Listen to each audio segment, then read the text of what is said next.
ओह बेशर्म, तू अभी तक सो रही है। कोचिंग के लिए लेट हो जाएंगे यार। प्रियंका, तेरा रोज का नाटक हो गया है। मैं घर से कितने भी टाइम से निकलूं, तेरी वजह से लेट ही हो जाती हूँ। बहुत गुस्से में जब स्वरा ने प्रियंका को कहा, तब जाकर जल्दी जल्दी में तैयार होना शुरू किया प्रियंका ने। प्रियंका स्वरा के स्कूल टाइम की दोस्त, क्लास 8 में आई थी स्कूल। चलिए अब जानते हैं कहानी की नायिका, अरे मतलब हमारी कहानी की हीरोइन, स्वरा। कद 5 फीट 6 इंच, रंगी हुआ, लंबे बाल, देखने में बहुत सुंदर तो नहीं, मगर रहने का सलीका अच्छा था और कपड़े पहनने का भी काफी स्मार्ट लगती थी। अब आते हैं प्रियंका पर। रंगी हुआ, कद 5 फीट 4 इंच, हंसती तो दांतों के बीच हवा का संचार कुछ ज्यादा ही हो जाता गैप के कारण। और सबसे बड़ी खासियत उसके कान के बराबर मैगी नूडल्स की तरह उलझे बाल, जिसे वो साधारण कंघी से नहीं बल्कि कपड़े धोने वाले ब्रश से संवारा करती थी। चलना यार, अब तेरे नूडल्स बन गए हों तो लेट हो जाएंगे आज फिर। एक तो ये कमीने लड़के कभी आगे की बेंच पर नहीं बैठेंगे, एक बेंच छोड़ देते हैं, बाकी के सब पसर जाते हैं। गुस्से में तू कितना बड़बड़ाती है स्वरा। वो लोग तेरे लिए ही तो सीट छोड़कर बैठते हैं। तूने ही कहा था ना, क्लास 8 में तू जहाँ बैठती थी वो लोग भी वहीं पढ़ते थे। तूने कभी बात नहीं की, फिर भी कितना ध्यान रखते हैं तेरा। चल बे कमीनी, मेरा ध्यान क्यों रखेंगे? वो तू किसी लड़के से बात नहीं करती ना, इसलिए सोचते होंगे थैंक यू कहने के बहाने ही कुछ तो बोलेगी। सुन प्रियंका, मैं दिवाकर सर के यहाँ पढ़ने जाती हूँ, वो भी घर वालों ने जबरदस्ती 11th में साइंस पकड़वा दी। सुनी भी नहीं मेरी, आर्ट्स लेती, मस्त घर में पढ़ती, कोचिंग पैदल जाने के रास्ते। दोनों अपनी दुख भरी दास्तां सुना रही हैं। अच्छा स्वरा, तू किसी लड़के से बात क्यों नहीं करती? गुस्से में स्वरा ने उबलते हुए, क्यों करूं उन चिंदी चोरों से बात? साले मेरी पेन चुरा लेते हैं, पता नहीं अपनी लाते नहीं हैं, बिना पूछे मेरी पेन डेस्क पर से ले लेते हैं, सोचते हैं मैं कुछ बोलूंगी नहीं। अब तक 1 दर्जन पेन ले चुके हैं सब मिलकर। सोच, 5 रुपए वाली जेल पेन थी, 60 रुपए तो मेरे ऐसे ही डूब गए। अब चल गुस्सा मत कर, कितना कोसेगी स्वरा? अब पहुंचने वाले हैं तो मूड सही कर, नहीं तो सर सोचेंगे किसी से लड़कर आई है। क्यों, मैं लड़ाकू हूँ क्या जो सबसे लड़ती फिरती हूँ? अरे नहीं रे, तू तो मेरी प्यारी सहेली है। हाँ हो गया, ज्यादा मस्का मत मार। सुन, तेरे फिजिक्स के नोट पूरे हो गए हैं क्या स्वरा? हाँ मैंने कर लिए हैं, कोचिंग में दिखाती हूँ, सर ने आज चेक करने के लिए मांगे थे। क्यों, तेरे नहीं हुए क्या? नहीं हुए? क्यों, सारा दिन सोएगी तो कभी भी नहीं होने वाले। गुड मॉर्निंग सर, सबसे आगे की डेस्क आज भी खाली है, चल वहीं बैठना होगा, चल चल। मेरी कॉपी चेक हो गई यार, A+ आया है। हाँ स्वरा, तुझे तो आना ही था, मोती के समान तो तेरी राइटिंग है। तभी पीछे से आवाज आई, सर मेरे कुछ शुरुआत के नोट्स नहीं हुए हैं, क्या आप दे सकते हैं? ये बात ठीक मेरे पीछे बैठे लड़के ने कहा। नाम मैं जानती नहीं, बस इतना पता है मेरे कोचिंग के लड़कों का लीडर है, सब हाँ में हाँ मिलाते हैं उसकी।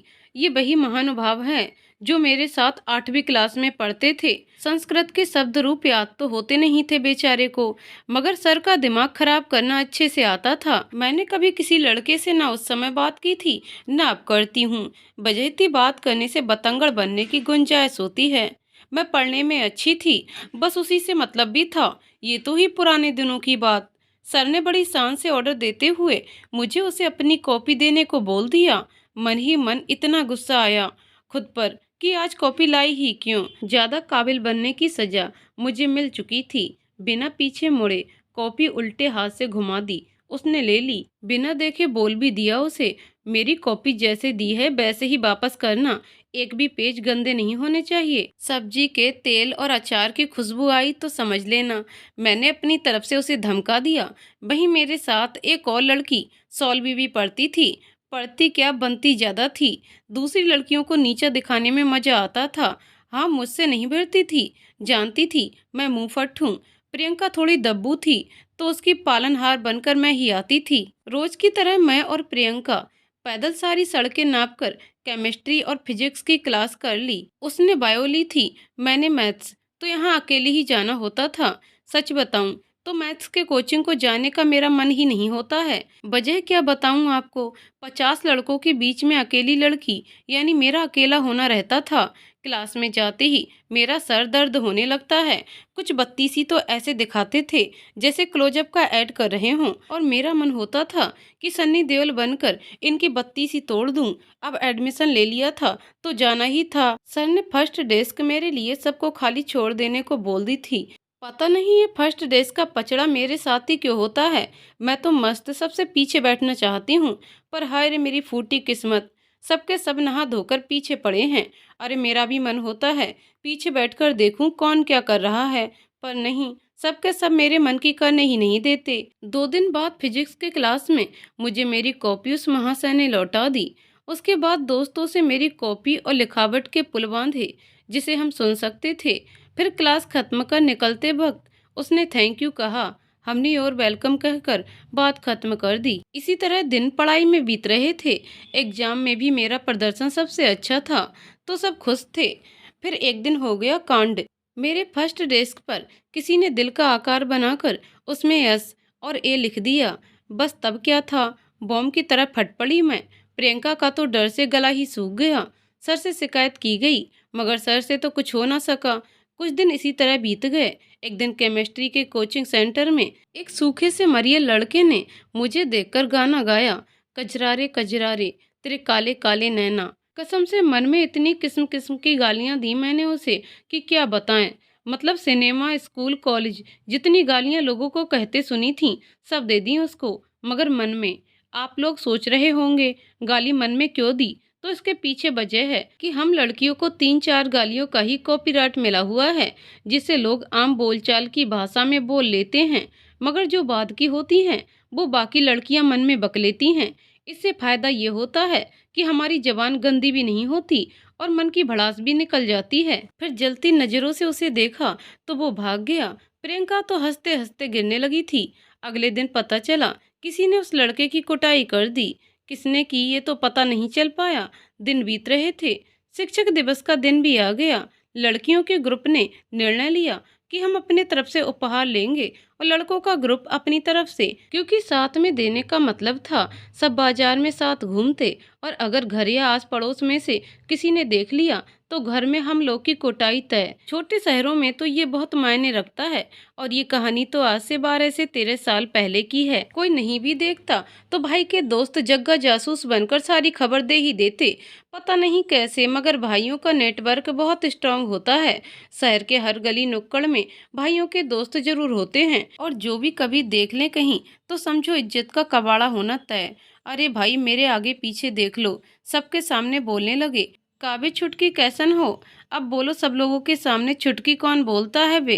इतना प्यारा सा मेरा नाम है स्वरा, वो नहीं बोला जाता, कबाड़ा बना दिया नाम का। अब मैं प्रिया और बाकी की लड़कियां पहुंच गए अपने शहर के मुख्य बाजार। उस समय मॉल तो होते नहीं थे। आखिरकार बहुत सी दुकान घूमने के बाद हम लोग ने गिफ्ट खरीद लिए। गिफ्ट में हम लोग ने गणेश जी की बहुत ही सुंदर पेंटिंग, एक बॉल क्लॉक ले लिया जिसकी पैकिंग की जिम्मेदारी मेरी थी, और साथ में मुझे सर्वपल्ली राधाकृष्णन जी का एक चित्र बनाने की जिम्मेदारी दी गई क्योंकि ड्राइंग मेरी अच्छी थी। और ऐसे में प्रियंका और मैं तो 11 नंबर की ही बस पकड़ते थे, यानी पैदल।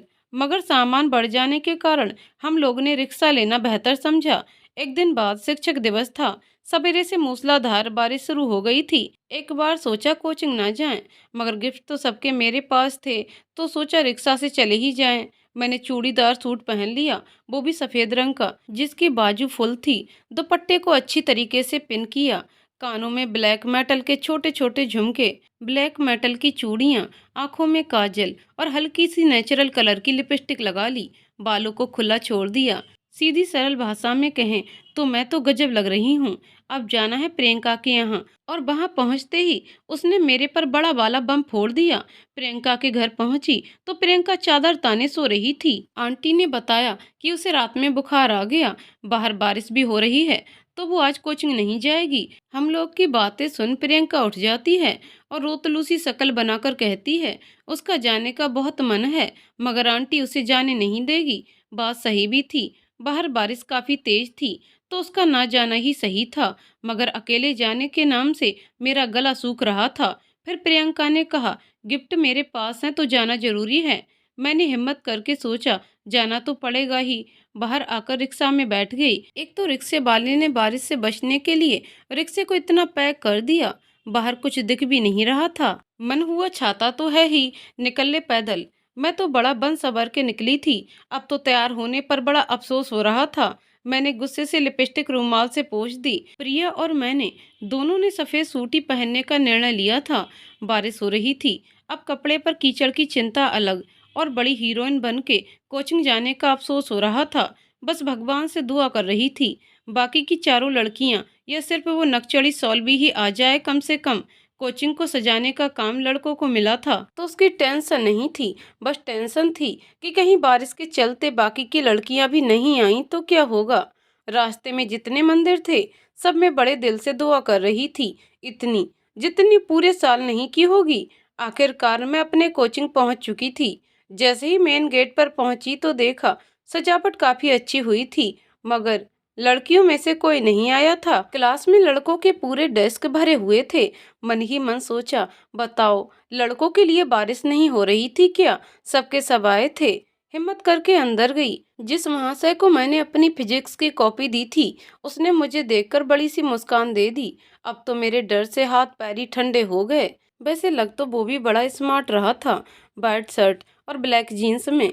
मन में एक बार ख्याल आ गया, बड़ा प्रिया के साथ मैचिंग मैचिंग खेलने की सूझी थी। वो तो आई नहीं, मगर यहाँ इनके साथ मेरी मैचिंग मैचिंग हो गई।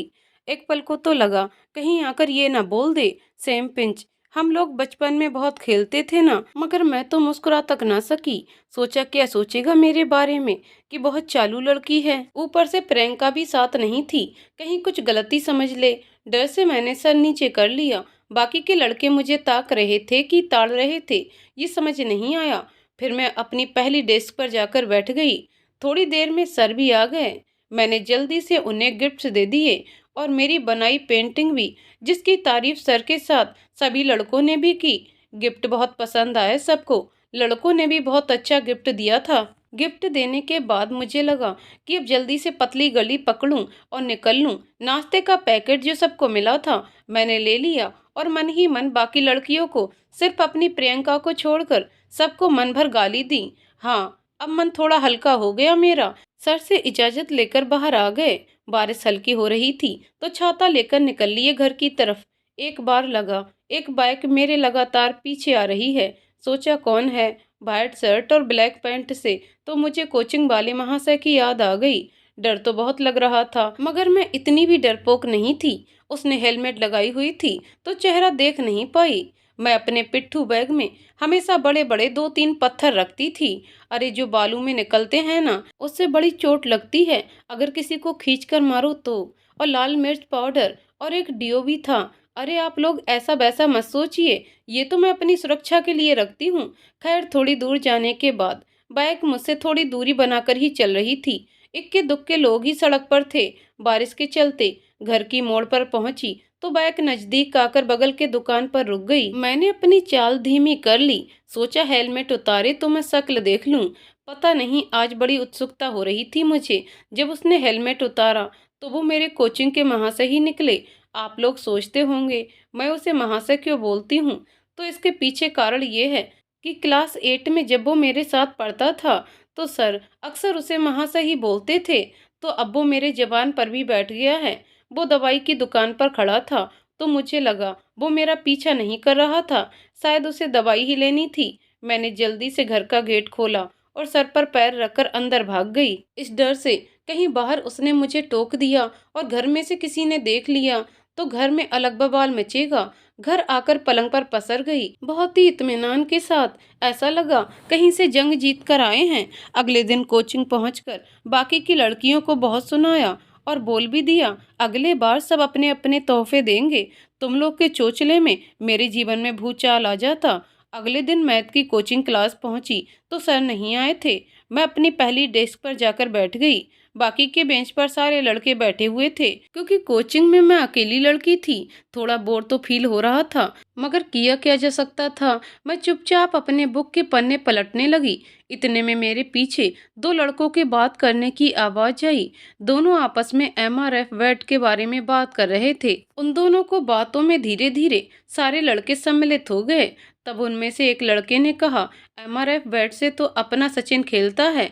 क्या खेलता है? मुझे क्रिकेट पसंद था, तो मैं भी बातें सुन रही थी। तब एक लड़के ने कहा, एमआरएफ का फुल फॉर्म पता है? क्लास में बहुत सारे लड़के थे, तो मुझे लगा किसी न किसी को तो पता होगा ही। लेकिन सारे के सारे एक नंबर के घोचूराम निकले।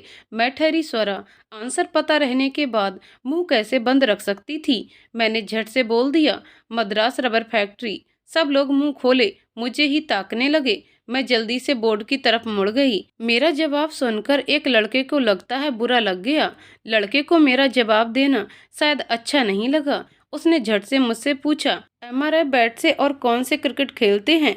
मैंने झट से जवाब दिया, सिर्फ 3 खेलते हैं। तो उसने कहा, कौन कौन? मैंने कहा, सचिन, स्टीव और ब्रायन लारा। वो कुछ देर के लिए मेरा चेहरा ही देख रहा था। इतने में सर आ गए। उन्होंने मेरा जवाब सुन लिया था। उन्होंने कहा, हर खेल की जानकारी रखना अच्छी बात है। अब मैं सर से खुद की क्या तारीफ करती। मैं तो पतंग भी इतना मस्त उड़ाती थी कि अगल बगल कोई फटक ना सके। क्योंकि हम लोग के यहाँ कुछ खेलों पर लगता है लड़कों का जन्म से कॉपीराइट हो जाता है, मगर ऐसा नहीं है। जिसको जिस चीज में खुशी मिले एक बार ट्राई जरूर करनी चाहिए। लोग सोचते हैं दिन दोपहर लड़की छत पर पतंग उड़ाएगी, लोग क्या सोचेंगे, धूप में रंग काला पड़ जाएगा सो अलग। मगर सच कहें तो दिल की खुशी के आगे सब फीके लगते हैं। ऐसे भी लोगों का काम क्या है, दूसरों को खुश न होने देना। वहां से केमिस्ट्री और फिर प्रियंका के घर जाकर उसके साथ फिजिक्स की क्लास पहुंच गई। दिन भर तो लगता है मैं और प्रियंका सड़कें ही नापते हैं। मैं और प्रियंका पहुंच गए अब फिजिक्स की कोचिंग। आज लड़कों की आधी से ज्यादा आबादी गायब थी। लड़कियां भी कुछ कम ही आई थीं। मैंने मन में सोचा, टीचर्स डे के दिन सब बारिश में भीगते पहुंच गए थे। आज सर ने एग्जाम का बोला था, तो आधी क्लास गायब हो गई। पढ़ाई चोर कहीं के हूँ। ऊपर से मैंने सवेरे से 2 बजे तक जगकर तैयारी की थी। एक तो बहुत ज़्यादा पढ़ लेने से मुझे उल्टी की फीलिंग आती है, पता नहीं क्यों। जब भी मैं बहुत ज़्यादा पढ़ती हूँ तो ऐसा होता है, लगता है ज्ञान का भंडार ओवरफ्लो हो जाता होगा, इसलिए ऐसा होता होगा शायद। अब सर ने कहा, इतने कम बच्चों के एग्जाम नहीं लेंगे, और जो नहीं आए हैं उन्हें बताने को मना किया कि अब आज का एग्जाम कल होगा। मुझे तो इतनी खुशी हुई, लगा अब सर कहेंगे चलो आज तुम लोग की छुट्टी। मगर सर ने कहा, कल आप लोग ने बहुत पढ़ा होगा, तो आज कुछ मनोरंजन हो जाए। सब अपनी पसंद का कुछ सुनाएंगे। लड़के तो इतने खुश हो गए जैसे इंडिया ने वर्ल्ड कप जीत लिया हो। क्लास में 5 लड़कियां और लगभग 10 लड़के ही थे। सबसे पहले मेरी प्रियंका ने एक गाना गाया। आवाज उसकी ठीक ठाक थी, ऊपर से मेरी दोस्त है तो मुझे अच्छा ही लगा। उसने गाया, हम दिल दे चुके सनम का गाना। अब अगला नंबर लड़कों का था। वहां से उठे और सर के बगल में आकर खड़े हो गए। उसने कहा, सर मुझे लिखने का शौक है, तो मैं अपनी लिखी शायरी सुनाऊंगा। सर ने उसकी तारीफ करते हुए कहा, वाह, जरूर जरूर। मुझे एक पल के लिए लगा सर उसके बाद अपना नंबर ना लगा दें शायरी सुनाने में। तभी अचानक से उस महाशय ने मेरी ओर देखा और कहा, यूं राहों में टकराना इत्तेफाक नहीं तेरा मुझसे। कुछ तो खुदा की साजिशें और कुछ ख्वाहिशें मेरी भी रही होंगी। सर बाह बाह किए जा रहे थे और मेरे तो हलक में प्राण अटक गए थे कुछ वक्त के लिए। वो देख भी बड़े प्यार भरे अंदाज में रहा था। मैंने झट से सर नीचा कर लिया। लड़कियों की नजर बहुत पैनी होती है। प्रियंका ने मेरे कान में फुसफुसाकर पूछा, इस आदित्य को क्या हुआ? जी हाँ भाइयों और बहनों, महाशय का नाम आदित्य है।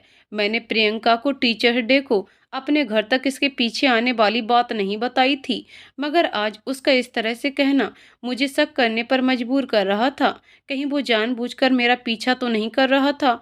अब प्रियंका को क्या बताती, वो तो छोटी सी बात भी पेट में नहीं रख सकती। मैंने भी एक्टिंग में माधुरी दीक्षित को पीछे छोड़ते हुए कहा, क्या एक्टिंग की बता नहीं सकती।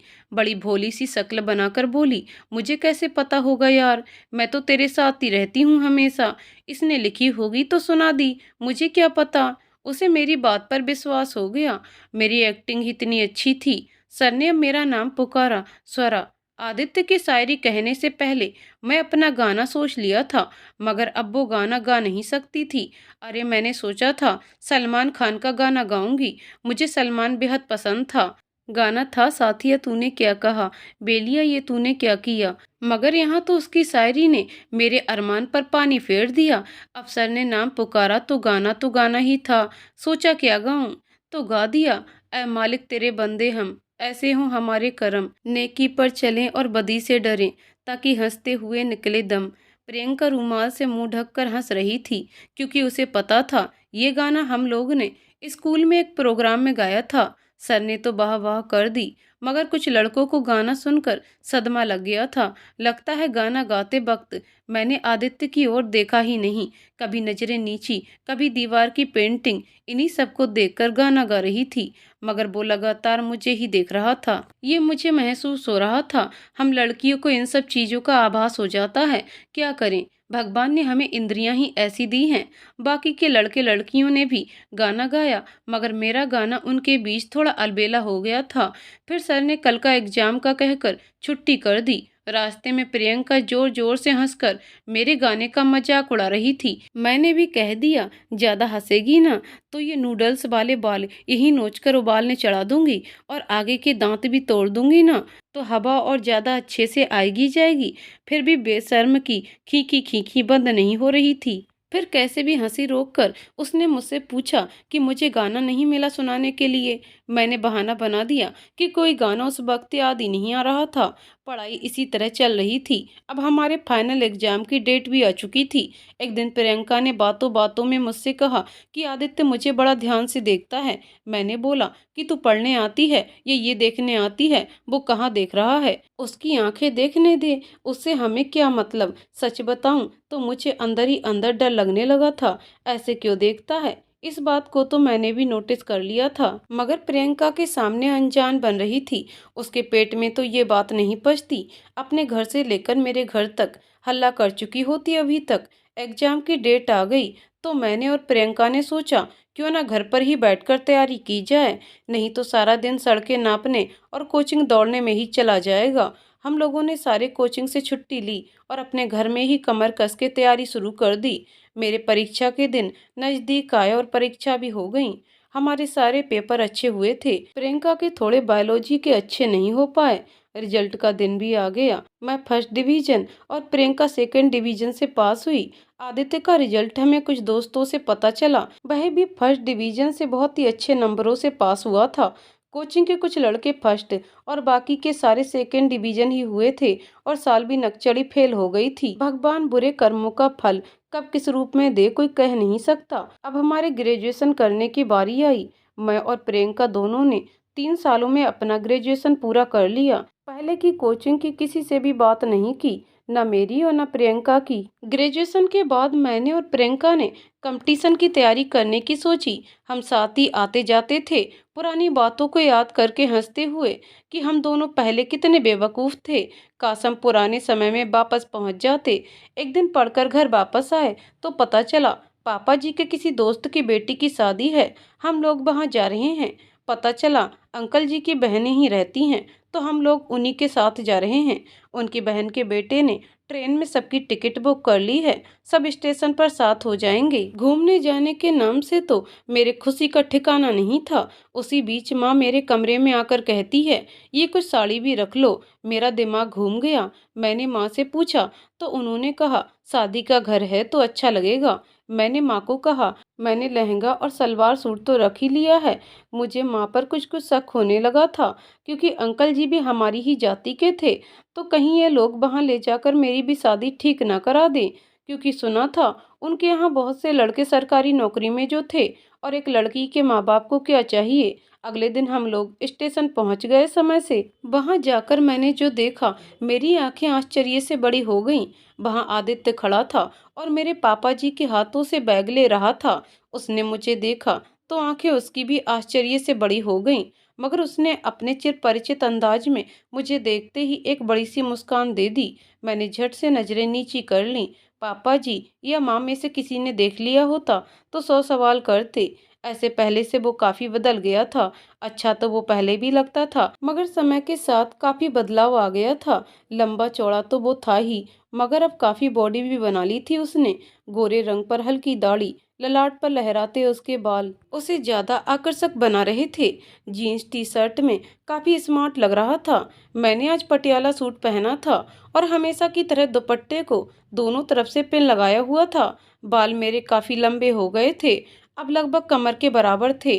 माँ बाल कटवाने नहीं देती थीं, कटवाने के नाम पर बस उन्हें बराबर किया जाता था। मैंने बालों को गूंथ कर लंबी चोटी बनाई हुई थी, आंखों में काजल और नेचुरल कलर की लिपस्टिक, कान में छोटे छोटे इयररिंग्स, और हाँ, सबसे जरूरी बात जो मैं छुपाना नहीं चाहती, आज माँ के कहने पर मैंने फेयर एंड लवली भी लगाई थी। पता नहीं माँ को फेयर एंड लवली में क्या मिलता है, उन्हें लगता है फेयर एंड लवली लगाकर मेरा रंग दूध सा गोरा हो जाएगा, मगर मुझे पता है मैं गोरी तो हूँ मगर दूध सी नहीं। ये सारा कसूर अखबार में शादी के इश्तेहार का है, जो हमेशा गोरी लड़कियों को तरजीह देते हैं। इसलिए लड़कियों की माँ चाहती हैं उनकी बेटियां दूध सी गोरी होंगी तो अच्छा घर भर मिलेगा। खैर ये राम कहानी जाने देते हैं, वो तो कभी खत्म नहीं होगी। अब आगे माँ ने मुझे आदित्य के मम्मी पापा से मिलवाया। मैंने आगे बढ़कर उनको पैर छूकर प्रणाम किया। उसकी माँ पता नहीं बहुत खुश होकर मुझे बहुत प्यार कर रही थी। उन्होंने बोला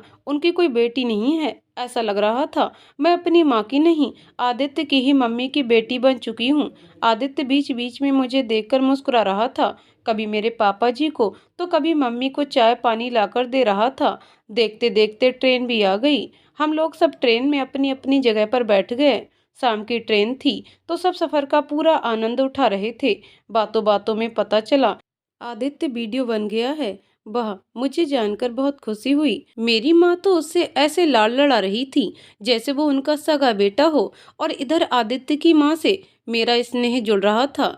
असल में हुआ यूं कि ट्रेन में बैठने से उनके पैरों में सूजन आ गई थी। मैंने उनके पैरों में ऑइंटमेंट से मालिश कर दी तो उन्हें काफी आराम मिला। रास्ते भर मैंने आदित्य से डर से बातचीत नहीं की, कहीं माँ पापा जी क्या सोचे मेरे बारे में।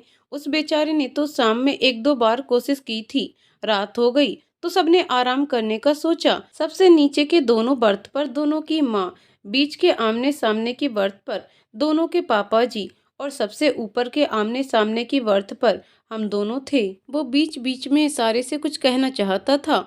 कुछ देर बाद अपना फोन दिखाकर मुझे नंबर के लिए बोल रहा था। मैंने इशारे से बताया मेरे पास फोन नहीं है, तो वो बड़ा मायूस हो गया। इतने दिनों के बाद उसे देखकर खुशी तो बहुत हो रही थी। वो कुछ देर तक मुझे यूं ही देखता रहा था, तो मैंने उसे सोने का इशारा किया, मगर पता नहीं शायद आज नींद दोनों की ही आंखों में नहीं थी। मेरे तो पेट में लग रहा था हजारों तितलियां उड़ रही हूँ। फिर कब धीरे धीरे नींद आ गई पता ही नहीं चला। सवेरे 5 बजे नींद खुली मेरी, तो देखा अभी तक सब सो रहे थे। सामने देखा तो अभी आदित्य भी अभी सो रहा था। मुझे क्लास 8 से लेकर इंटर के दिनों तक की कोचिंग के दिन याद आ गई और एक हंसी चेहरे पर आ गई। कैसे मैं उससे डरती थी, या यूं कहिए कतराती थी। मैं उस भावना को कभी समझ ही नहीं पाई। आज इतने दिनों के बाद उसे देखकर इतनी खुशी हुई जिसे शायद शब्दों में बयां नहीं कर सकती हूँ। 7 बजे धीरे धीरे सब उठने लगे। आदित्य भी नीचे उतर गया। मुझे ना ऊपर के बर्थ में चढ़ने में दिक्कत नहीं होती थी, मगर उतरने में बहुत डर लगता था। मैंने पापा को कहा आप इधर आकर मेरा हाथ पकड़ लीजिए ना। लास्ट रोड पर मेरा पैर कभी भी सही नहीं पड़ता था, कहीं गिर न जाऊं और बेइज्जती हो जाए, यही सोचकर मैंने पापा को बुला लिया था। मेरे भाई के एग्जाम थे तो वो शादी में नहीं आ पाए हमारे साथ, नहीं तो ये काम उन्हीं का होता था। उसी समय पापा की चाय आ गई। पापा और आदित्य की मम्मी ने कहा वो मेरी मदद कर दे। आदित्य उठकर सामने आ गया। मैं कभी उसको कभी कभी नीचे देखने लगी। सोचा अब क्या करूं। उसने कहा धीरे धीरे उतर जाओ, कुछ नहीं होगा, नहीं गिरोगी, मैं हूं ना। मैंने मन में कहा कहीं ये अपने आप को मैं हूं ना का शाहरुख खान तो नहीं समझ रहा। मैं हूं सलमान खान की फैन। मुझे वो ऐसा सोचता देखकर बोला क्या हुआ। मैंने कहा कुछ नहीं। इतने में पापा ने कहा सौरभ उतर भी जाओ, नहीं गिरोगी। मैं हिम्मत कर कर के नीचे उतरी। एक बार लास्ट वाले रोड पर पैर रखने में मैं लड़खड़ा गई तो आदित्य ने झट से मेरा हाथ पकड़ लिया। उस समय तो ऐसा लगा डर के मारे मैं कहीं बेहोश ना हो जाऊं। पापा और भाई के अलावा कभी किसी को जाना ही नहीं, ऐसी स्थिति में फंसूंगी सोचा ही नहीं था। उसने जल्दी से मुझे दोनों हाथों से पकड़कर नीचे उतार दिया। मैं पुतले की तरह खड़ी थी। माँ ने आवाज दी तो बोली, हाँ मैं ठीक हूँ। तो माँ ने कहा, जल्दी से फ्रेश होकर चाय पी लो। जाते वक्त हिदायत मिल गई, जल्दी आना और गेट के पास तो बिल्कुल भी मत जाना। सवेरे का समय था तो अभी ट्रेन में भीड़ भाड़ ज्यादा थी। आदित्य की माँ ने उसे मेरे साथ जाने को कह दिया तो वो भी मेरे पीछे चल दिया। मैं ब्रश में पेस्ट लगा ही रही थी। उसने कहा, कैसी हो? मैंने उससे कहा, ठीक हूँ, आप कैसे हैं? मेरे आप कहते ही उसने मुझे देखते ही अपनी मुस्कान कुछ ज्यादा ही बड़ी कर दी। मैं थोड़ा झेप गई। अब उसे क्या बताती? जुबान पर तो तुम ही बैठा हुआ है, मगर अब्बू अंकल जी की बहन का बेटा है, तुम कहना अच्छा नहीं लगता।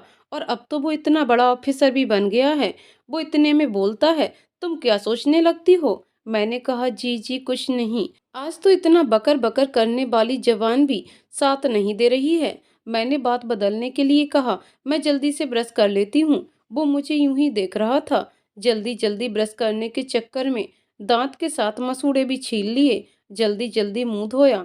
मुंह धोने के बाद जैसे ही पीछे मुड़ी, वो रूमाल लेकर मेरे पीछे खड़ा था। मैंने कहा, बैग में टॉवल है। वो बोलने लगा, लो पोंछ लो। मुझे मना करना सही नहीं लगा। मैंने रूमाल लिया और चेहरा पोंछ लिया, मगर उसमें मेरे आँख का काजल हल्का लग गया। उसने मुझसे रूमाल मांगा। मैंने कहा, इसमें काजल लग गई है, मैं साफ करके दे दूंगी। उसने झट से मेरे हाथ से रूमाल ले लिया और हंसते हुए कहा, एक लिपस्टिक वाला है, एक काजल वाला भी रहने दो मेरे पास। मैं कुछ देर तक उसका चेहरा देखती रह गई। वो रूमाल को अपने पॉकेट में रखकर आगे बढ़ गया। अब आकर हम लोग अपनी सीट पर बैठ गए। माँ ने हम दोनों को चाय दी। चाय पीते पीते मैं यही सोच रही थी, उसने ऐसा क्यों कहा? लिपस्टिक वाला है, काजल वाला भी रहने दो। तभी अचानक मुझे याद आया, टीचर्स डे के दिन मैंने रिक्शे पर बैठे बैठे गुस्से में रूमाल से लिपस्टिक पोंछ ली थी, और उस दिन कोचिंग से जल्दी भागने के चक्कर में मेरा रूमाल शायद वहीं छूट गया था। यानी अगले दिन जो रूमाल मुझे वापस नहीं मिला, वो आदित्य के पास है। सोचा शादी के घर पहुंच के जरूर पूछूंगी, मेरा रूमाल क्यों लिया, वापस क्यों नहीं किया। बीच बीच में मैं चाय पीते पीते तिरछी नजरों से उसे ही देख रही थी, जैसे आंखों से ही जान लूंगी मेरा इतना सुंदर रुमाल वापस क्यों नहीं किया। उसी दिन ही तो नया लेकर गई थी। मैं अपनी सोच में गुम थी। हम दोनों की चाय खत्म हो चुकी थी। आदित्य ने मुझसे खाली कप मांगा और फेंकने चला गया। हम लोग सवेरे 11 बजे तक पहुंचने वाले थे और अभी तो 8 ही नहीं बजे थे। दोनों के पापा जी ने अपनी अपनी पसंद की अखबार ली। मतलब एक को हिंदुस्तान पसंद है तो एक को दैनिक जागरण, और पढ़नी शुरू कर दी। दोनों की माँ अपने नाते रिश्तेदारों की बातों में लगी पड़ी थी। मुझे अब समझ नहीं आ रहा था क्या करूं। ऊपर अपने बर्थ पर जाकर लेट भी नहीं सकती थी, कहीं उतरने के वक्त दूसरा कांड ना हो जाए। अचानक देखा, आदित्य ने अपना रूमाल निकाला और चेहरा पोंछने लगा। मैंने आंखें बड़ी करके उसे देखा तो उसने अपने चिर परिचित अंदाज में हंसकर कंधे उचका दिए। मैं तब गुस्से से दूसरी तरफ देखने लगी। जैसे तैसे टाइम कटा। हम पहुंच चुके थे अपने मंजिल पर। स्टेशन पर गाड़ी से लेने के लिए अंकल जी ने अपने भाई के बेटे को भेजा था। देखने में मेरे से उम्र में 2-3 साल बड़ा होगा। स्टेशन पर सारा सामान आदित्य ने उतारा। मैंने आगे बढ़कर अपनी ट्रॉली लेनी चाही तो उसने तुरंत उसे अपनी ओर खींच लिया। दोनों भाई आपस में गले मिले। आदित्य ने उससे अलग होते हुए कहा, कैसे हो भैया? फिर उसने आदित्य के माता पिता को प्रणाम किया और फिर मेरे भी माता पिता को प्रणाम किया। आदित्य की माँ ने जब उन्हें आशीर्वाद दिया तब मुझे उसका नाम पता चला। उनका नाम बेवान था। उसके बाद उन्होंने मेरी तरफ हाथ बढ़ाया मिलाने के लिए, तो मैंने जल्दी से हाथ जोड़कर नमस्ते कर लिए। ये देखकर आदित्य मेरी तरफ मुस्कुरा दिया। मैंने झटके से उसे देखा, फिर नीचे और फिर सबके पीछे चलने लगी। बाकी का सामान तो कुली ला रहे थे, मगर मेरी ट्रॉली आदित्य के पास थी। अचानक उसने अपनी चाल धीमी की और मेरे बराबर चलने लगा। मैंने उसे आंख दिखाई तो उसने हल्का झुककर मेरी तरफ मुड़ते हुए कहा, विवान भैया से दूर ही रहना। बोलकर आगे बढ़ गया। मैं कुछ देर के लिए उसकी बात समझ ही नहीं पाई। फिर सोचा, हो सकता है वो अच्छे लड़के ना हो, इसलिए आदित्य ने ऐसा कहा होगा। आखिर वो मुझे क्लास 8 से जानता है। वो बोलेरो लेकर आया था। बीच की सीट पर चारों माँ पापा। अब मैं और आदित्य एक दूसरे का चेहरा देख रहे थे। उतने में उसके भाई ने कहा, आगे की सीट पर स्वरा बैठ जाएगी। और उसने आदित्य को सबसे पीछे की सीट पर बैठने को बोला।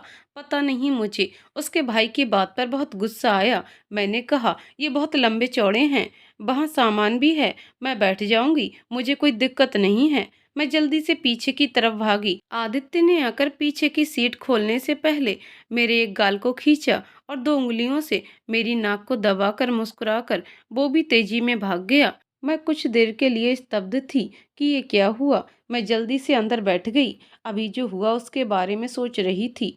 पेट में हजारों तितलियां उड़ने लगी थीं। उस वक्त घर अभी स्टेशन से आधे घंटे दूर था। मैं दूसरी तरफ चेहरा करके बैठ गई। मुझे विमान का मिरर में मुझे देखना बिल्कुल पसंद नहीं आ रहा था। उनकी इस हरकत को आदित्य भी देख रहा था। मैंने मन में सोचा, आदित्य ठीक ही कह रहा था, इनसे दूर रहने में भलाई है। हम लोग घर पहुंच चुके थे। घर में पहुंचते सब सोफे पर पसर के बैठ गए। फिर चाय और शरबत सबको दिया गया। मैंने और आदित्य ने चाय ली, बाकियों ने शरबत लिया। अंकल जी पापा जी के गले मिले। दोनों बहुत खुश थे। पापा जी ने जल्दी से उन्हें कहा, बेटी की शादी में आए हैं, जल्दी जल्दी काम बताओ। अंकल जी ने कहा, पहले आराम कर, उसके बाद 1 हफ्ते सिर्फ काम ही करना है बेटी की शादी में। सब जोर से हंसने लगे। सबको कमरे दिखाने के लिए बोला गया। एक दीदी आई, मैं और माँ उनके साथ चले गए। माँ और मुझे एक कमरा मिला था। बाहर के हॉल में सब पुरुषों के सोने की तैयारी थी। आदित्य की मम्मी और एक आंटी के साथ ऊपर वाले फ्लोर पर थीं। फ्रेश होने के लिए मैंने अपनी ट्रॉली ढूंढी तो कहीं नजर नहीं आई। मैंने माँ से पूछा तो उन्होंने बोला, वो तो आदित्य लेकर आ रहा था। मैंने कहा, मैं देख कर आती हूँ। जैसे ही दरवाजा खोला, आदित्य ट्रॉली के साथ अंदर आ गया। माँ ने आदित्य को कहा, स्वरा अभी तुम्हें ही देखने जा रही थी। वो बोला, मुझे देखने, और बोलकर हंसने लगा। मैंने कहा, अपनी ट्रॉली के बारे में आपसे पूछने जा रही थी। माँ तब तक फ्रेश होने चली गई। उसने कहा, एक गिलास पानी मिलेगा। मैंने बेड के बगल से रखे टेबल से जल्दी से जग से पानी गिलास में डाला और उसे दे दिया। वो बेड के बगल की कुर्सी पर बैठ गया और बोला, पूछो क्या पूछना है। मैंने बोला, आपको कैसे पता मुझे कुछ पूछना है। वो फिर मुस्कुरा दिया और मुझसे कहा, जब तुम मुझसे बात भी नहीं करती थी तब भी मैं तुम्हारी आंखों से सब समझ लेता था। मैंने घबराकर अपनी आंखें नीची कर लीं, जैसे वो मेरे दिल की बात जान लेगा। मैंने कहा, आपने मेरा रूमाल क्यों लिया, अगले दिन वापस क्यों नहीं लौटाया। तब आदित्य ने कहा, 5 सालों से तुम्हें रूमाल की याद नहीं आई, अब वो मेरा है। मैंने डर से आगे कुछ नहीं बोला, कहीं माँ आ जाती, मेरी तो सारी काबिलियत निकल जाती। वो अचानक से उठा, फिर अपनी 2 उंगलियों से मेरी नाक दबा दी और सरपट हंसते हुए भाग गया। मैंने गुस्से से मन में बड़बड़ाया, बहुत हिम्मत हो गई है इसकी, अगली बार ऐसा किया तो इसका हाथ ही मरोड़ दूंगी। फिर अचानक दिल में ख्याल आया, नहीं नहीं, हाथ नहीं मरोड़ सकती, कहीं दर्द हो गया ज़्यादा तो। सच बताएं तो उसका नाक खींचकर भागना प्यारा ही लगता है, और मुझे जैसे बचपन का कोई खेल हो। माँ फ्रेश होकर आ चुकी थी। माँ ने शादी का घर है ये सोचकर अच्छी सुंदर सी साड़ी पहन ली और मुझे भी कहा कोई सुंदर सा सूट पहन लेने को। मैंने आज पिंक कलर का Anarkali suit full sleeve churidar के साथ पहन लिया। बालों में शैम्पू लगाया था तो उन्हें सूखने के लिए खुला ही छोड़ दिया था। माँ ने कहा, जल्दी से तैयार हो जाओ, फिर आदित्य की मम्मी के साथ ही चलेंगे, फिर सब साथ ही खाना खाने नीचे चलेंगे। मैंने दुपट्टे के दोनों तरफ पिन लगाया, काजल, आज ड्रेस से मैचिंग बड़े बड़े झुमके पहने थे। शादी का घर था तो मुझे अच्छा लग रहा था। हल्की सी लिपस्टिक भी लगाई और माँ के साथ आदित्य की मम्मी के कमरे की ओर बढ़ चली। आंटी जी भी तैयार थीं। मुझे देखते ही उन्होंने मेरी ओर बढ़ी और सर पर हाथ फेरकर कहा, मैं बहुत प्यारी लग रही हूँ। मैंने मुस्कुराते हुए कहा, प्यारी तो आप भी बहुत लग रही हैं। तो उन्होंने झट से मुझे गले लगा लिया। उसी समय आदित्य मम्मी मम्मी करते हुए कमरे में चला आया। देखा तो उसने भी पिंक कुर्ता पायजामा पहन रखा था।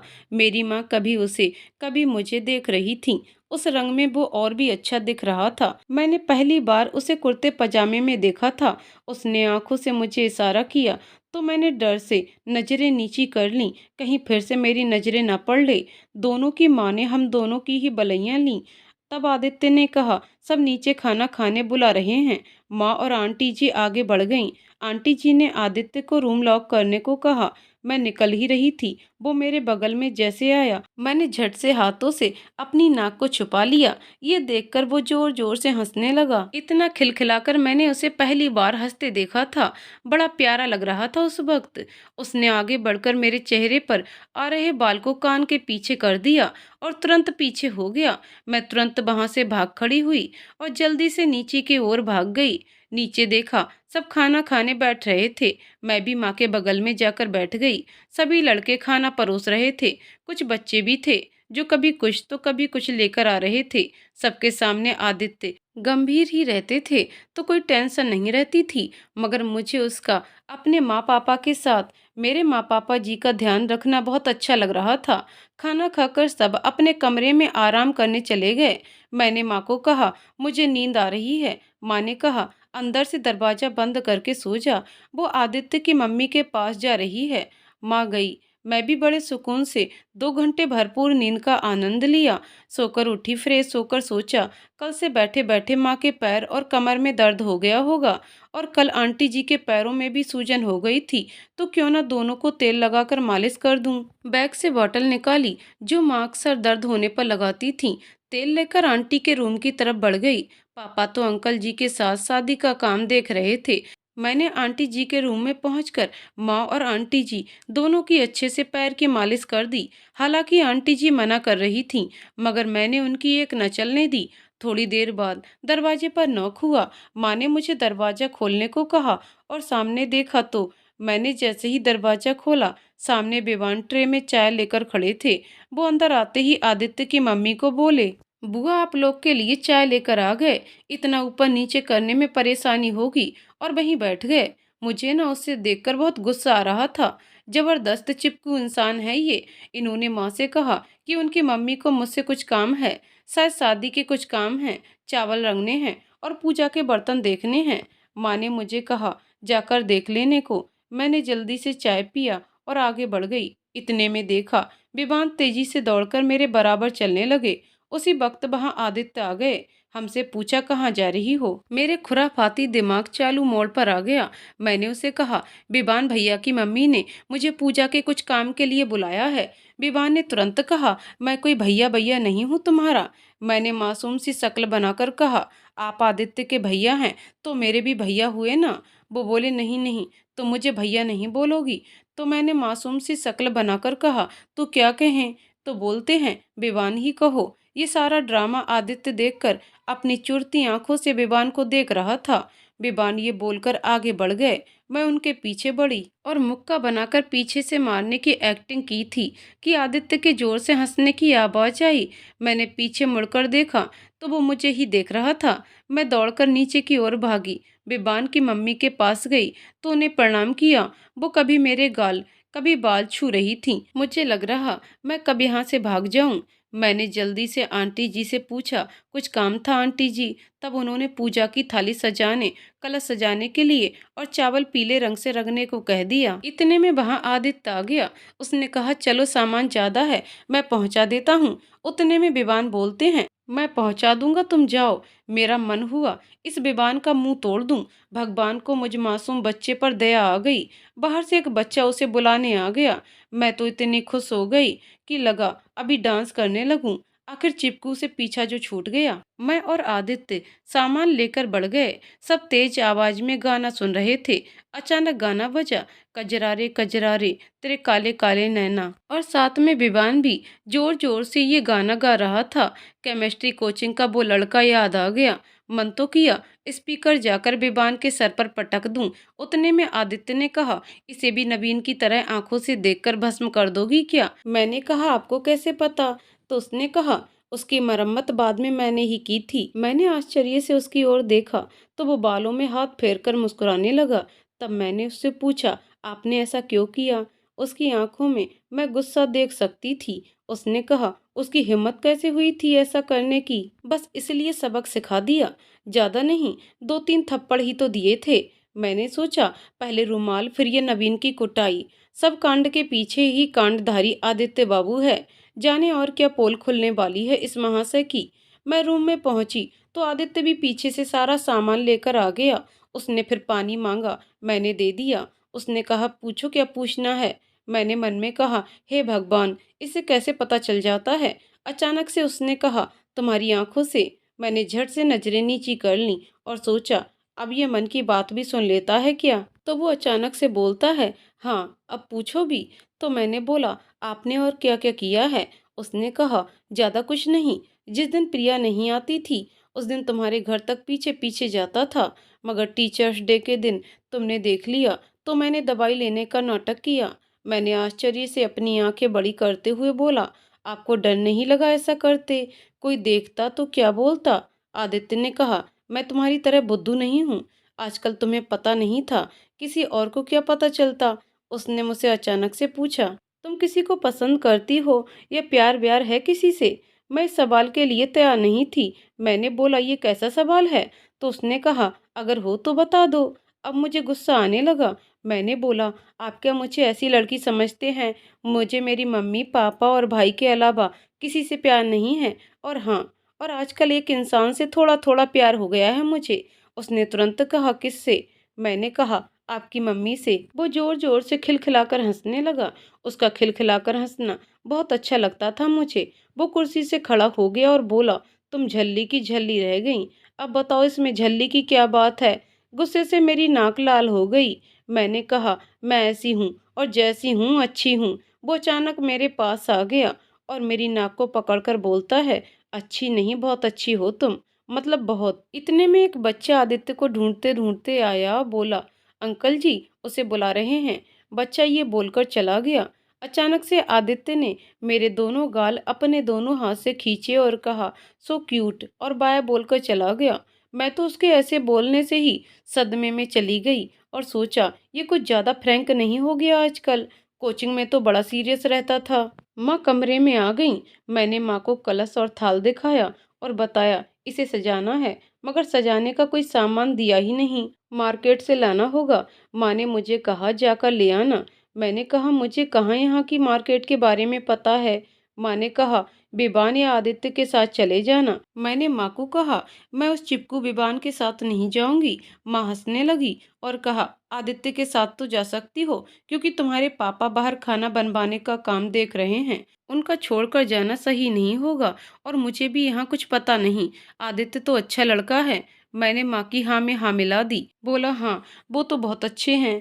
फिर जैसे मेरा ध्यान टूटा कि मैंने अभी क्या कहा। माँ मुझे देखकर हंस रही थी। मैंने बात को संभालने की चेष्टा करते हुए कहा, मतलब उस विवान से अच्छे हैं। दोपहर को मैंने चावल रंग कर सूखने रख दिए। दोपहर के खाने के वक्त माँ ने आदित्य को मुझे बाजार ले जाने के बारे में पूछा तो वो तुरंत तैयार हो गया। आदित्य ने माँ को कहा, सरा को 5 बजे तक निकलने का बोल दीजिएगा। माँ ने कमरे में आकर मुझे बताया तो मैंने सोचा, अभी टाइम है, तब तक थोड़ा सो लूं।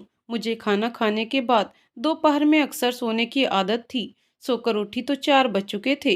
सोचा फ्रेश होकर तैयार हो जाऊं। पिंक सूट मार्केट के लिए बहुत हैवी लग रहा था। मैंने व्हाइट कलर की एक पटियाला सूट पहन ली, नीचे फ्लैट जूती, बाल खुले छोड़ दिए। वो क्या है ना, पटियाला सूट पर मुझे खुले बाल बेहद पसंद हैं। ऑक्सीडाइज बड़े बड़े झुमके, काजल, लिपस्टिक लगा लिया, क्योंकि तैयार होने के टाइम ये लगाना तो हमारा जन्म सिद्ध अधिकार है। माँ ने कहा, एक बार आदित्य की मम्मी से पूछ लो, कहीं उन्हें कुछ लेना हो तो तुम लेते आना। मैं तैयार होकर आंटी जी के पास चली गई। साथ में माँ भी थी। मुझे देखते ही आंटी जी बहुत खुश होती हुई बोली, बहुत खूबसूरत लग रही हो। उन्होंने मेरी आंख से हल्का काजल लेकर कान के पीछे लगा दिया। ये सब देखकर मेरी माँ बहुत खुश हो रही थी। मैं ये बात नोटिस कर रही थी। माँ और आंटी जी में बहुत बनने लगी थी। मैंने आंटी जी से पूछा, मार्केट से आपके लिए कुछ लाना है। तो उन्होंने अपनी साड़ी की मैचिंग की चूड़ी लाने को कहा। तब तक आदित्य भी आंटी जी से पूछने आ गया कि मार्केट से उन्हें कुछ चाहिए। आंटी जी ने कहा, स्वरा ने तुमसे पहले पूछ लिया, मुझे साड़ी दे दी है, मैचिंग की चूड़ी लगवा ले आना। आदित्य ने ब्लैक शर्ट और ब्लैक पैंट पहन लिया था। बहुत ही ज़्यादा अच्छा लग रहा था वो तो। आदित्य की मम्मी ने हंसते हुए कहा, अच्छा हुआ तूने काला पहन लिया, साथ रहेगा तो मेरी बेटी को किसी की नज़र नहीं लगेगी। सब हंसने लगे। मुझे छोड़कर मुझे लगा मैं शर्म से वहीं गड़े जा रही हूँ। मैं घर से बाहर निकल रही थी। इतने में आदित्य बैग लेकर आ गया। बोला, बैठो पीछे। मेरी तो एक पल के लिए सांसें ही रुक गईं। मैंने कहा, बाहर से ऑटो ले लेते हैं ना। उसने मेरी तरफ देखा और बहुत ही शांत लहजे में कहा, बहुत पैदल चलना पड़ेगा, बाइक से जाएंगे तो टाइम भी बचेगा। मैंने ऊपर देखा तो माँ बालकनी से मुझे बाइक पर बैठकर जाने का इशारा कर रही थी। मैंने हिम्मत की और बाइक पर बैठ गई। ऐसे भाई और पापा के साथ तो कई बार बैठी हूँ, मगर किसी और के साथ कभी नहीं। खैर, मैं कुछ दूरी बनाकर बैठ गई। रास्ते तो इतने खराब थे, लग रहा था कि अब गई कि तब। हम लोग मार्केट पहुंच गए। मैंने क्राफ्ट के शॉप के डेकोरेशन के सारे सामान ले लिए। पैसे मैंने देने के लिए निकाले ही थे कि उससे पहले आदित्य ने पैसे दे दिए। मैंने मना किया, मगर वो नहीं माने। फिर आंटी जी की मैचिंग लगाकर चूड़ी ले ली। उसी चूड़ी में अलग रंग आदित्य ने मेरी माँ के लिए भी ले लिए। मैंने मना किया, मगर वो नहीं माने। मुझे कहा, अपने लिए भी कुछ पसंद कर लो। मैंने तुरंत कहा, नहीं नहीं, मेरे पास बहुत हैं, नहीं लेना मुझे। फिर भी वो नहीं माने। जबरदस्ती दुकान वाले से कहकर पीली और हरी चूड़ियों का सेट बनवा लिया मेरे लिए। पैसे यहाँ भी उन्होंने ही दिए। मार्केट से निकल रहे थे। एक नीले रंग की बहुत ही खूबसूरत सी शर्ट शोरूम में लगी थी। मुझे उसका रंग बेहद पसंद आया। मैंने कहा, आप बाइक लेकर आइए, मैं 2 मिनट में आती हूँ।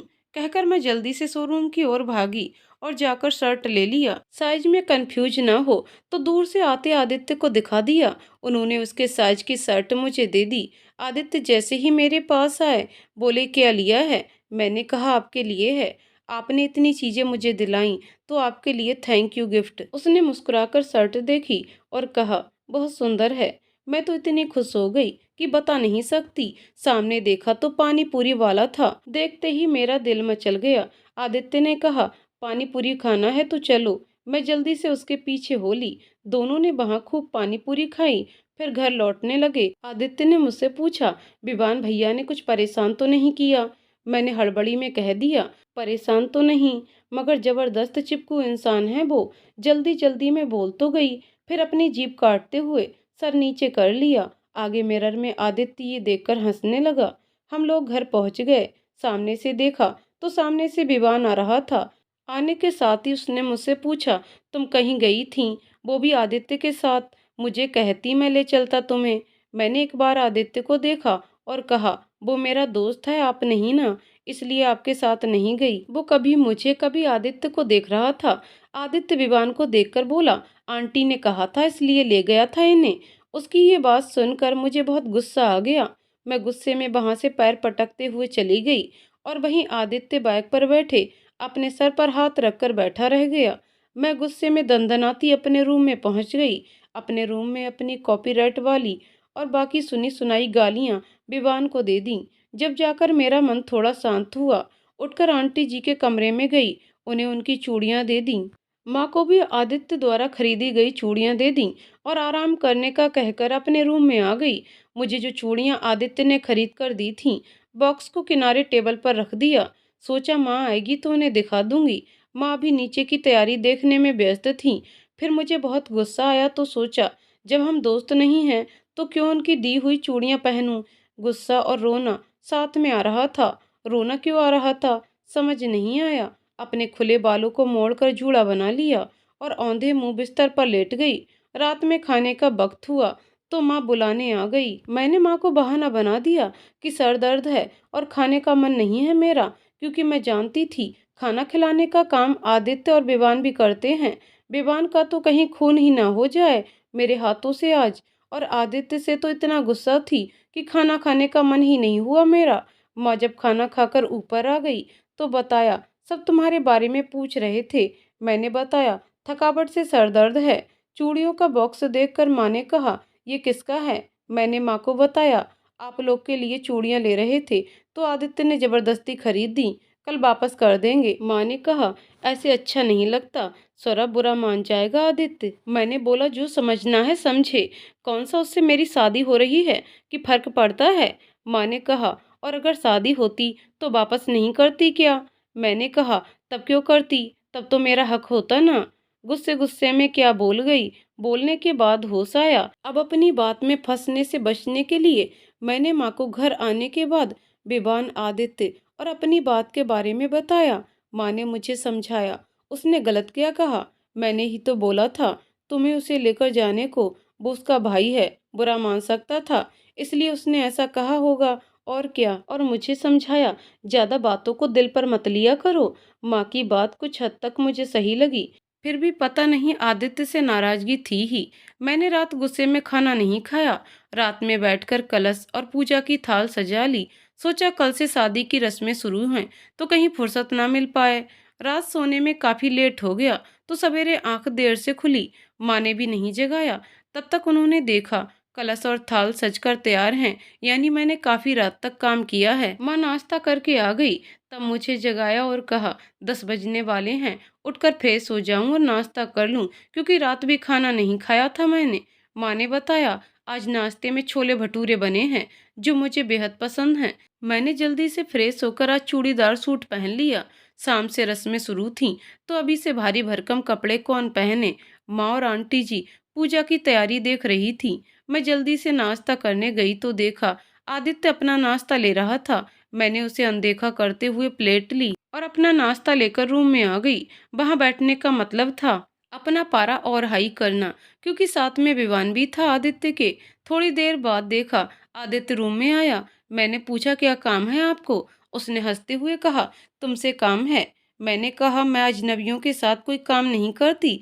वो जोर से हंसा और कहा इतना गुस्सा किस बात पर, बता दो। मैंने कहा आपने ही कल मेरी दोस्ती वाली बात को काट कर कहा था। आंटी ने बोला था इसलिए ले गया था, इसलिए मुझसे बात करने की जरूरत नहीं है आपको। और गुस्से में मैंने कहा ये चूड़ियाँ भी ले लीजिए, मैं अजनबियों से तोहफे नहीं लेती। वो बोले ये तो तुम्हारे लिए हैं, मैं क्या करूँगा इसका।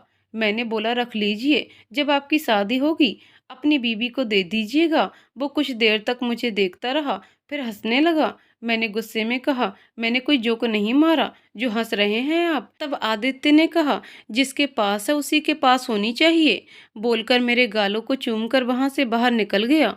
मेरी आंखें आश्चर्य से फैल गईं। सोचा माँ को बताऊं क्या इस बारे में, फिर सोचा छी छी, माँ को क्या कहूंगी कि मैं लड़ रही थी तो आदित्य ने मेरे गाल पर किस कर दिया। माँ ने तो चूड़ियां भी वापस करने को मना किया था। मैं ही बहुत झगड़कट्टी बन रही थी, माँ से अलग लताड़ पड़ेगी। यही सोचकर सोचा आदित्य को बोल दूंगी, मैं ऐसी वैसी लड़की नहीं हूँ। दोबारा ऐसा किया तो अपने माँ पापा के साथ उसके मम्मी पापा को भी बता दूंगी। शाम को हल्दी थी, तो मैंने सोचा लहंगा पहन लूं पीले रंग का। तभी अचानक माँ के साथ आदित्य की मम्मी रूम में आ गईं। उनके हाथ में बहुत ही ज्यादा खूबसूरत पीले रंग की साड़ी थी, शिफॉन की साड़ी, सिंपल मगर बेहद खूबसूरत। आंटी जी ने कहा बेटा आज यही साड़ी पहनना। मैंने माँ की ओर देखा। माँ ने सहमति में गर्दन हिला दी। मैंने साड़ी लेकर आंटी जी और माँ को प्रणाम कर लिया। माँ और आंटी जी भी आज हम सब मेरे ही कमरे में तैयार हो रहे थे। मैंने आंटी जी और माँ के बालों में जूड़ा बना दिया और उन्हें अच्छे से तैयार कर दिया। मैंने पार्लर का कोर्स भी किया था, तो इन चीज़ों में अच्छी थी। वो लोग तैयार हो गईं, तो माँ ने कहा अब मैं भी अच्छे से तैयार हो जाऊं। बोलकर माँ और आंटी जी नीचे पूजा के काम देखने चली गईं। मैंने जल्दी से साड़ी के प्लेट्स किए और पहन ली। आज सोचा क्यों ना मैं भी जूड़ा बना लूं। बालों का अच्छा सा जूड़ा बना दिया। मेरा मन बालों के गजरा लगाने का हुआ। मैंने जल्दी से बालकनी में गई। देखा माँ और आंटी जी बाहर ही हैं। मैंने माँ को कहा फूल वाले भैया जो सजावट के लिए आए हैं उनके पास गजरे हैं क्या। माँ बोली पूछकर बताती हूँ। संयोग से उनके पास थे। माँ ने कहा अभी रूम में भिजवा रही हूँ। मैंने जल्दी से चेहरे का मेकअप कर लिया। आज तो आईलाइनर, बिंदी, लिपस्टिक, काजल, बाकी के जितने भी क्रीम पाउडर थे सबका इस्तेमाल किया। पार्लर के कोर्स का कहीं तो फायदा उठाना था, और शादी के घर में ही तो इन सब चीज़ों का इस्तेमाल होता है। ये सोचकर मैंने आज कोई कसर नहीं छोड़ी। साड़ी थी भी बहुत सुंदर, तो मैं कोई कसर नहीं छोड़ना चाहती थी। मैंने गजरे के इंतजार में तैयार होकर बैठ गई। तभी दरवाजे पर नॉक हुआ। मैं तेजी से उठकर दरवाजा खोलने के लिए भागी। लगा माँ गजरे लेकर आई है। दरवाजा खोला तो देखा सामने आदित्य गजरे लेकर खड़ा है। मुझे कल का वाकया याद आ गया।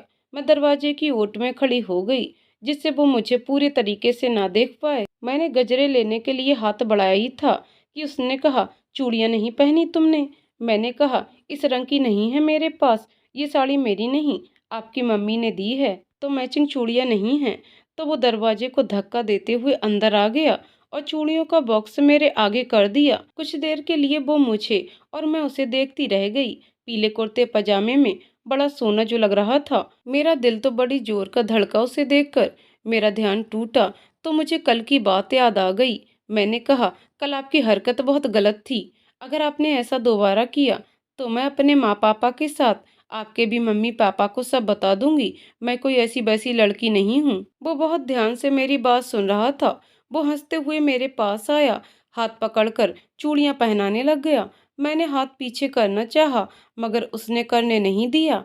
मैं उसे टकटकी लगाए देख रही थी। वो बड़ा सीरियस होकर चूड़ियां पहना रहा था। उसने कहा, लो गजरे लगा लो। मैं तो लग रहा था दूसरी दुनिया में पहुंच चुकी थी। मुझे तो उसकी कोई बातें सुनाई नहीं दे रही थी।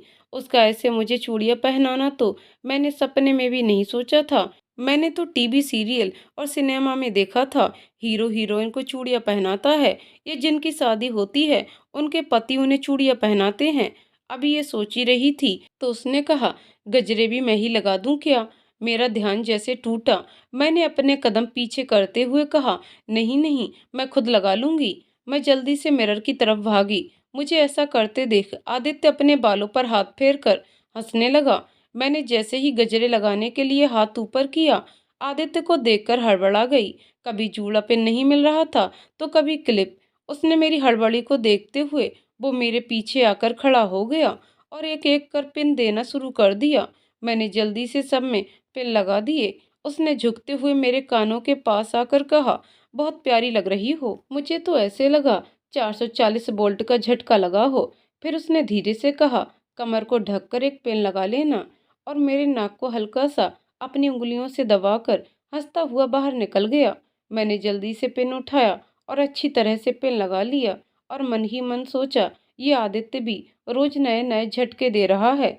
कभी कभी लगता ही नहीं कि ये पुराना वाला आदित्य है, एकदम गंभीर वाला। मगर जो भी हो, बड़ा प्यारा लगता है। जब मैंने मन में उसे प्यारा कहा तो खुद से ही कहा, ये लड़का मुझे पागल बना रहा है। जादू बादू तो नहीं कर दिया इसने मुझ पर? जो सबसे लड़ने को तैयार रहती थी, इसके सामने जबान के शब्द नहीं निकलते। मन में तो प्यारा बोल दिया, अगर माँ के सामने ये निकल गया ना तो लेने के देने पड़ जाएंगे। इज्जत का कबाड़ा अलग होगा। माँ क्या सोचेगी मेरे बारे में? मगर माँ भी यहाँ आकर आजकल मॉडर्न हो गई है। हर काम के लिए आदित्य को भेज देती है, वरना तो कहाँ लड़कों से 100 कोस दूर रहने को कहती थी। फिर सोचा अपने मन से तो मैं बातें बाद में कर सकती हूँ। अभी लेट हो रहा था, सोचा चलो नीचे चलती हूँ। जल्दी से रूम लॉक करके नीचे की ओर जाने लगी। देखा आखिरी सीढ़ी के पास बेवान चिपकू खड़ा है। उसे देखते ही मेरा सारा मूड खराब हो जाता है। मुझे देखते ही आदित्य ने विवान को अपने पास बुला लिया।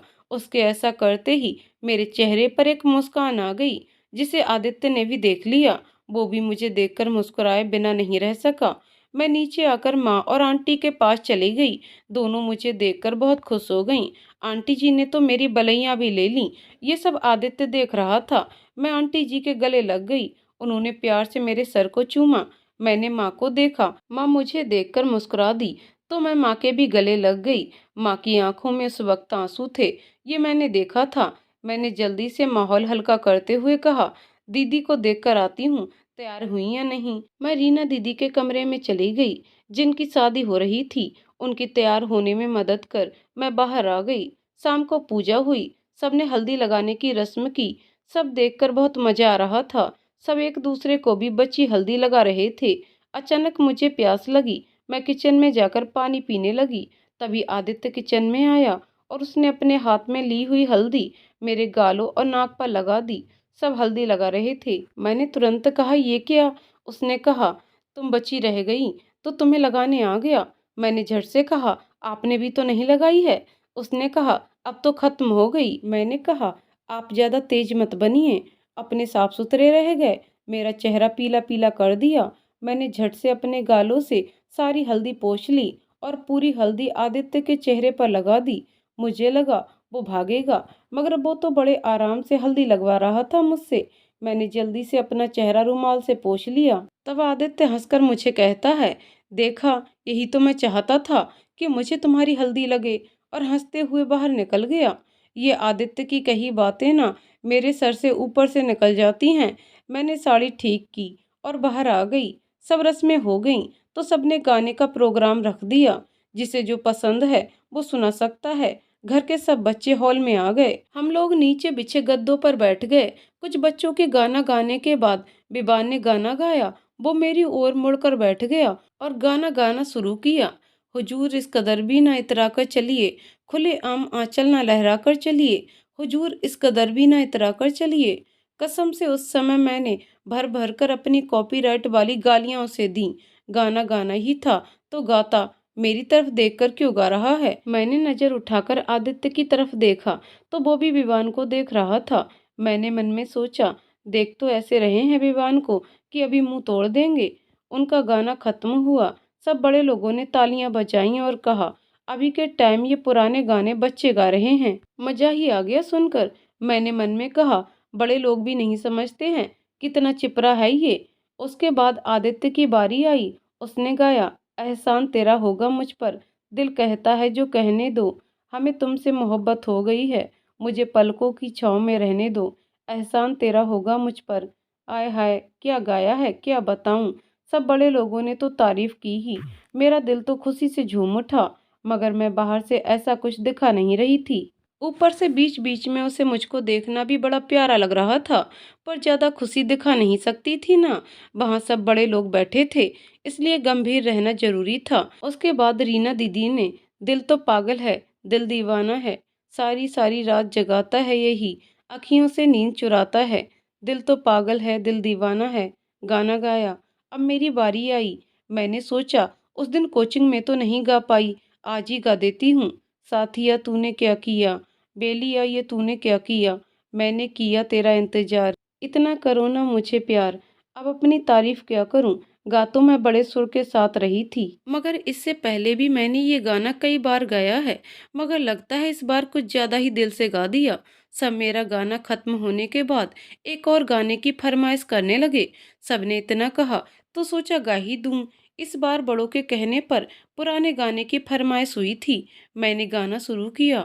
मेरे प्यार की उम्र हो इतनी सनम, तेरे नाम से शुरू तेरे नाम पर खत्म, तेरी खुशी से है खुशी तेरे गम से है गम, तेरे नाम से शुरू।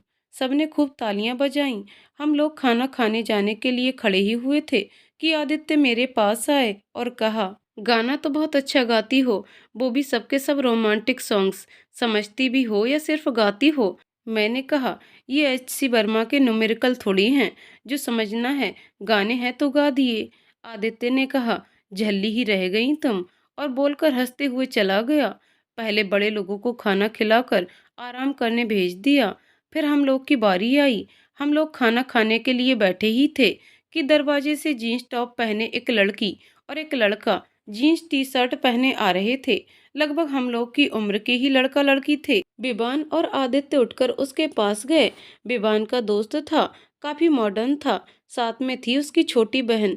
देखने में सुंदर थे दोनों भाई बहन। लड़की बिबान के गले लगी। मेरे देखते ही देखते उसने आदित्य को भी गले लगा लिया। मुझे उस वक्त उस लड़की पर इतना गुस्सा आया, लगा उसके सारे बाल नोचकर उसे टकली बना दूं। अब मुझे उन लोग के अगराने का नाटक और नहीं देखना था। मैं गुस्से में बिना खाना खाए ही उठ गई और तेजी से सीढ़ियों की तरफ बढ़ गई। अभी ऊपर पहुंचने ही वाली थी, आदित्य आ गए। बोले, चलो चलकर खाना खा लो। मैंने कहा, मेरा पेट नीचे का रंगारंग कार्यक्रम देखकर भर गया, आप उन्हें खाना खिला दीजिए जिनके गले लगे हुए थे। बोलकर मैं अपने कमरे में गई और दरवाजा पटक कर बंद कर दिया। मैंने जल्दी से जूड़ा खोल लिया और बाल खुले छोड़ दिए। मेकअप भी साफ कर लिया, बस काजल ही था आंखों में। थोड़ी देर बाद दरवाजे पर धीरे से नॉक हुआ तो आदित्य खड़ा था। मैंने कहा, आप गए नहीं? उसने कहा, स्वरा खाना खा लो चलकर। मैंने कहा, भूख नहीं है मुझे। आदित्य ने कहा, इसका मतलब आज भी भूखा रहना पड़ेगा। मैंने कहा, आज भी भूखा रहना पड़ेगा से क्या मतलब, क्या है? आदित्य ने कहा, तुमने उस रात खाना नहीं खाया तो मैंने भी नहीं खाया था। मैंने कहा, पागल पागल हैं क्या, मैंने तो गुस्से में नहीं खाया, आपने क्यों नहीं खाया?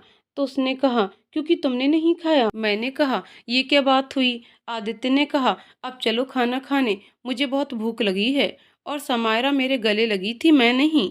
वो तो 3-4 बार सिर्फ उससे मिला हूँ बस। मैंने गुस्से में कहा, मैं आपसे सफाई नहीं मांग रही, आप मुझे सफाई क्यों दे रहे हैं? वैसे भी मैं आपकी लगती ही क्या हूँ? आदित्य ने जल्दी में कहा, सब कुछ। मैंने कहा, क्या? आदित्य ने कहा, इससे पहले सब कुछ खत्म हो जाए, चलो जल्दी से खाना खा लेते हैं। मैंने आदित्य को कहा, आप आगे चलिए, मैं आती हूँ। एक तो माँ भी आजकल अपने रूम से ज़्यादा आदित्य के मम्मी के रूम में रहती हैं। मैंने जल्दी से रूम लॉक किया, साड़ी ठीक की और नीचे खाना खाने चली गई। नीचे आई तो आदित्य के बगल में समायरा बैठी हुई थी। उसके भाई ने जल्दी से उठकर मेरे लिए कुर्सी खींच दी। मुझे उसका नाम नहीं पता था उस वक्त। मुझसे कहा, ये उसका दोस्त है समर, और ये उसकी छोटी बहन है समायरा, दोनों जुड़वा हैं। मैंने उन्हें देखकर हल्की सी स्माइल दे दी। विवान ने उन्हें मेरा नाम बताया तो समर खुश होकर बोलता है, जितना प्यारा तुम्हारा नाम है ना, उतनी प्यारी तुम भी हो। मैंने कोई जवाब नहीं दिया। मैंने अपने खुले बालों का जैसे ही जूड़ा बनाने के लिए बालों को घुमाया, समर ने कहा, रहने दो ना, खुले बालों में बहुत अच्छी लग रही हो। मैंने उसकी बातों को अनसुना करते हुए बालों का जूड़ा बना दिया। मैंने अपने गिलास में पानी भरने के लिए जैसे ही जग पकड़ना चाहा, समर ने झट से जग से पानी मेरे गिलास में भरना शुरू कर दिया। कसम से उस समय तो मन किया ये सारा जग का पानी इस समर पर उड़ेल दूं। ये बेईमान चिपकू कम था क्या, अब इसका दोस्त भी आ गया। मैंने नजरें उठाकर जैसे देखा, आदित्य कभी मुझे, कभी समर को तो कभी विवान को देख रहा था। मैंने जल्दी से खाना शुरू कर दिया। समायरा कभी कभी सलाद आदित्य के प्लेट से ले लेकर खा रही थी। मैंने मन में कहा, भुक्कड़ अपने प्लेट का चट कर गई, अब आदित्य के प्लेट से खाई जा रही है। और इस आदित्य ने तो अपने मुंह में दही जमा लिया है। इससे बोला नहीं जा रहा है कि अपनी प्लेट से खाओ। कसम से अभी यहाँ बैठे सबके खाने में मुझे जमाल घोटा मिलाने का मन हो रहा था। उसके बाद बैठकर खाते रहना खाना। मैंने जल्दी से जैसे तैसे खाया और मैं माँ के पास जा रही थी बोलकर वहां से उठकर अपने रूम में चली आई। सूट पहना, माँ को आंटी के रूम से बुलाने चली गई। दोनों माँ बेटी आकर सो गए। सवेरे 7 बजे नींद खुली। माँ ने कहा, आज मेहंदी है तो हरे रंग के कपड़े पहनना है सवेरे। आज 10 बजे मेहंदी लगाने वाली आ रही है तो जल्दी तैयार हो जाना नाश्ता करके। मैंने कहा, ठीक है। आज सोचा हरे रंग का लहंगा है तो वही पहन लूंगी। आज माँ को रूम में ही नाश्ता लाने को कह दिया, बहाना बनाकर कि पैर में दर्द है बहुत। पहले विवान कम था, जो समर भी आ गया। हे भगवान, कुछ तो दया करो मासूम बच्चे पर। उस पर वो चुड़ैल समायरा। कसम से मन तो कर रहा था उसके खाने में जमाल घोटा मिला दूं क्या। थोड़ी देर में रूम का गेट नॉक हुआ। मैंने उठकर दरवाजा खोला। सामने आदित्य नाश्ते की प्लेट लेकर खड़ा था। मैंने अपने सर पर जोर का हाथ मारा। अब फिर से नहीं। मैंने जल्दी से प्लेट ली और दरवाजा बंद कर दिया। उसने दोबारा नॉक किया तो मैंने कुछ जवाब नहीं दिया। थोड़ी देर बाद माँ ने आवाज दी तो मैंने दरवाजा खोला। माँ ने कहा, स्वरा, मैं कब से दरवाजा पीट रही थी, दरवाजा क्यों नहीं खोल रही थी। मैंने झट से कह दिया, बालकनी में थी, सुनाई नहीं दिया। माँ ने कहा, स्वरा अब तैयार हो जा, मेहंदी है तो गाना बजाना भी होगा। माँ ने हरे रंग की साड़ी पहनी। मैंने माँ की अच्छी सी चोटी बना दी। मैंने जल्दी से अपना हरा लहंगा पहन लिया। अच्छे से मेकअप करके मैंने भी आज साइड चोटी बना ली। मैंने आज मन में सोच लिया था सारा टाइम माँ से या आंटी से ही चिपक कर रहूं, ताकि विवान चिपकू और समर चिपकू से बच सकूं। नीचे पहुंचकर देखा तो आंटी जी और माँ को एक दीदी मेहंदी लगा रही थी। मैंने मन में सोचा, अब मैं भी जाकर इनसे फेविकोल के जोड़ की तरह चिपक जाती हूँ, ताकि बाकी चिपकू से बच सकूं। थोड़ी देर में देखा समायरा घुटने तक की ग्रीन फ्रॉक पहनकर आ रही है। मैंने मन में कहा, बहुत बच्ची बन रही है लगता है। खैर, जो पहने मुझे उससे क्या, कहने का तो मन में कह दिया, मगर दिल उसे बहुत गालियां दे रहा था। मैं तो आज जैसे कसम लेकर ही बैठी थी कि हिलूंगी ही नहीं माँ और आंटी के पास से। मगर उन लोगों को मेहंदी लग रही थी। बाकी की दो दीदी जैसे फ्री हुई, मुझे और समायरा को उन्होंने बुला लिया मेहंदी लगाने को। समायरा ने बड़े स्टाइल के साथ मेहंदी वाली दीदी को डिजाइन बताने लगी और मुझे देखकर जब वो नकली मुस्कान देती थी तो मन करता था दांत तोड़ दूं उसके। मैंने दीदी से कहा, आपको जो अच्छा लगे लगा दीजिए। उन्होंने बहुत ही खूबसूरत मेहंदी लगाई मुझे दोनों हाथों में। समायरा की भी मेहंदी अच्छी ही लगी थी। सब लेडीज मेहंदी लगाकर बैठी हुई थीं। प्यास के मारे मेरा गला सूख रहा था। थोड़ी देर में देखा ग्रीन शर्ट और जीन्स पहने, हाथों में ट्रे लिए जिसमें गिलास में शरबत और पानी रखा हुआ था। आदित्य हमारी ओर आ रहा था। प्यास तो बहुत लगी थी, मगर मैंने आदित्य को अनदेखा कर दिया। उसके पीछे समर भी था, ग्रीन कुर्ते पजामे में। अच्छा तो वो भी लग रहा था। आदित्य ने आगे बढ़कर रीना दीदी जो दुल्हन हैं उनको शरबत पिलाया, क्योंकि उनके भी दोनों हाथों में मेहंदी लग चुकी थी। समर भी आदित्य का पूरा साथ दे रहा था।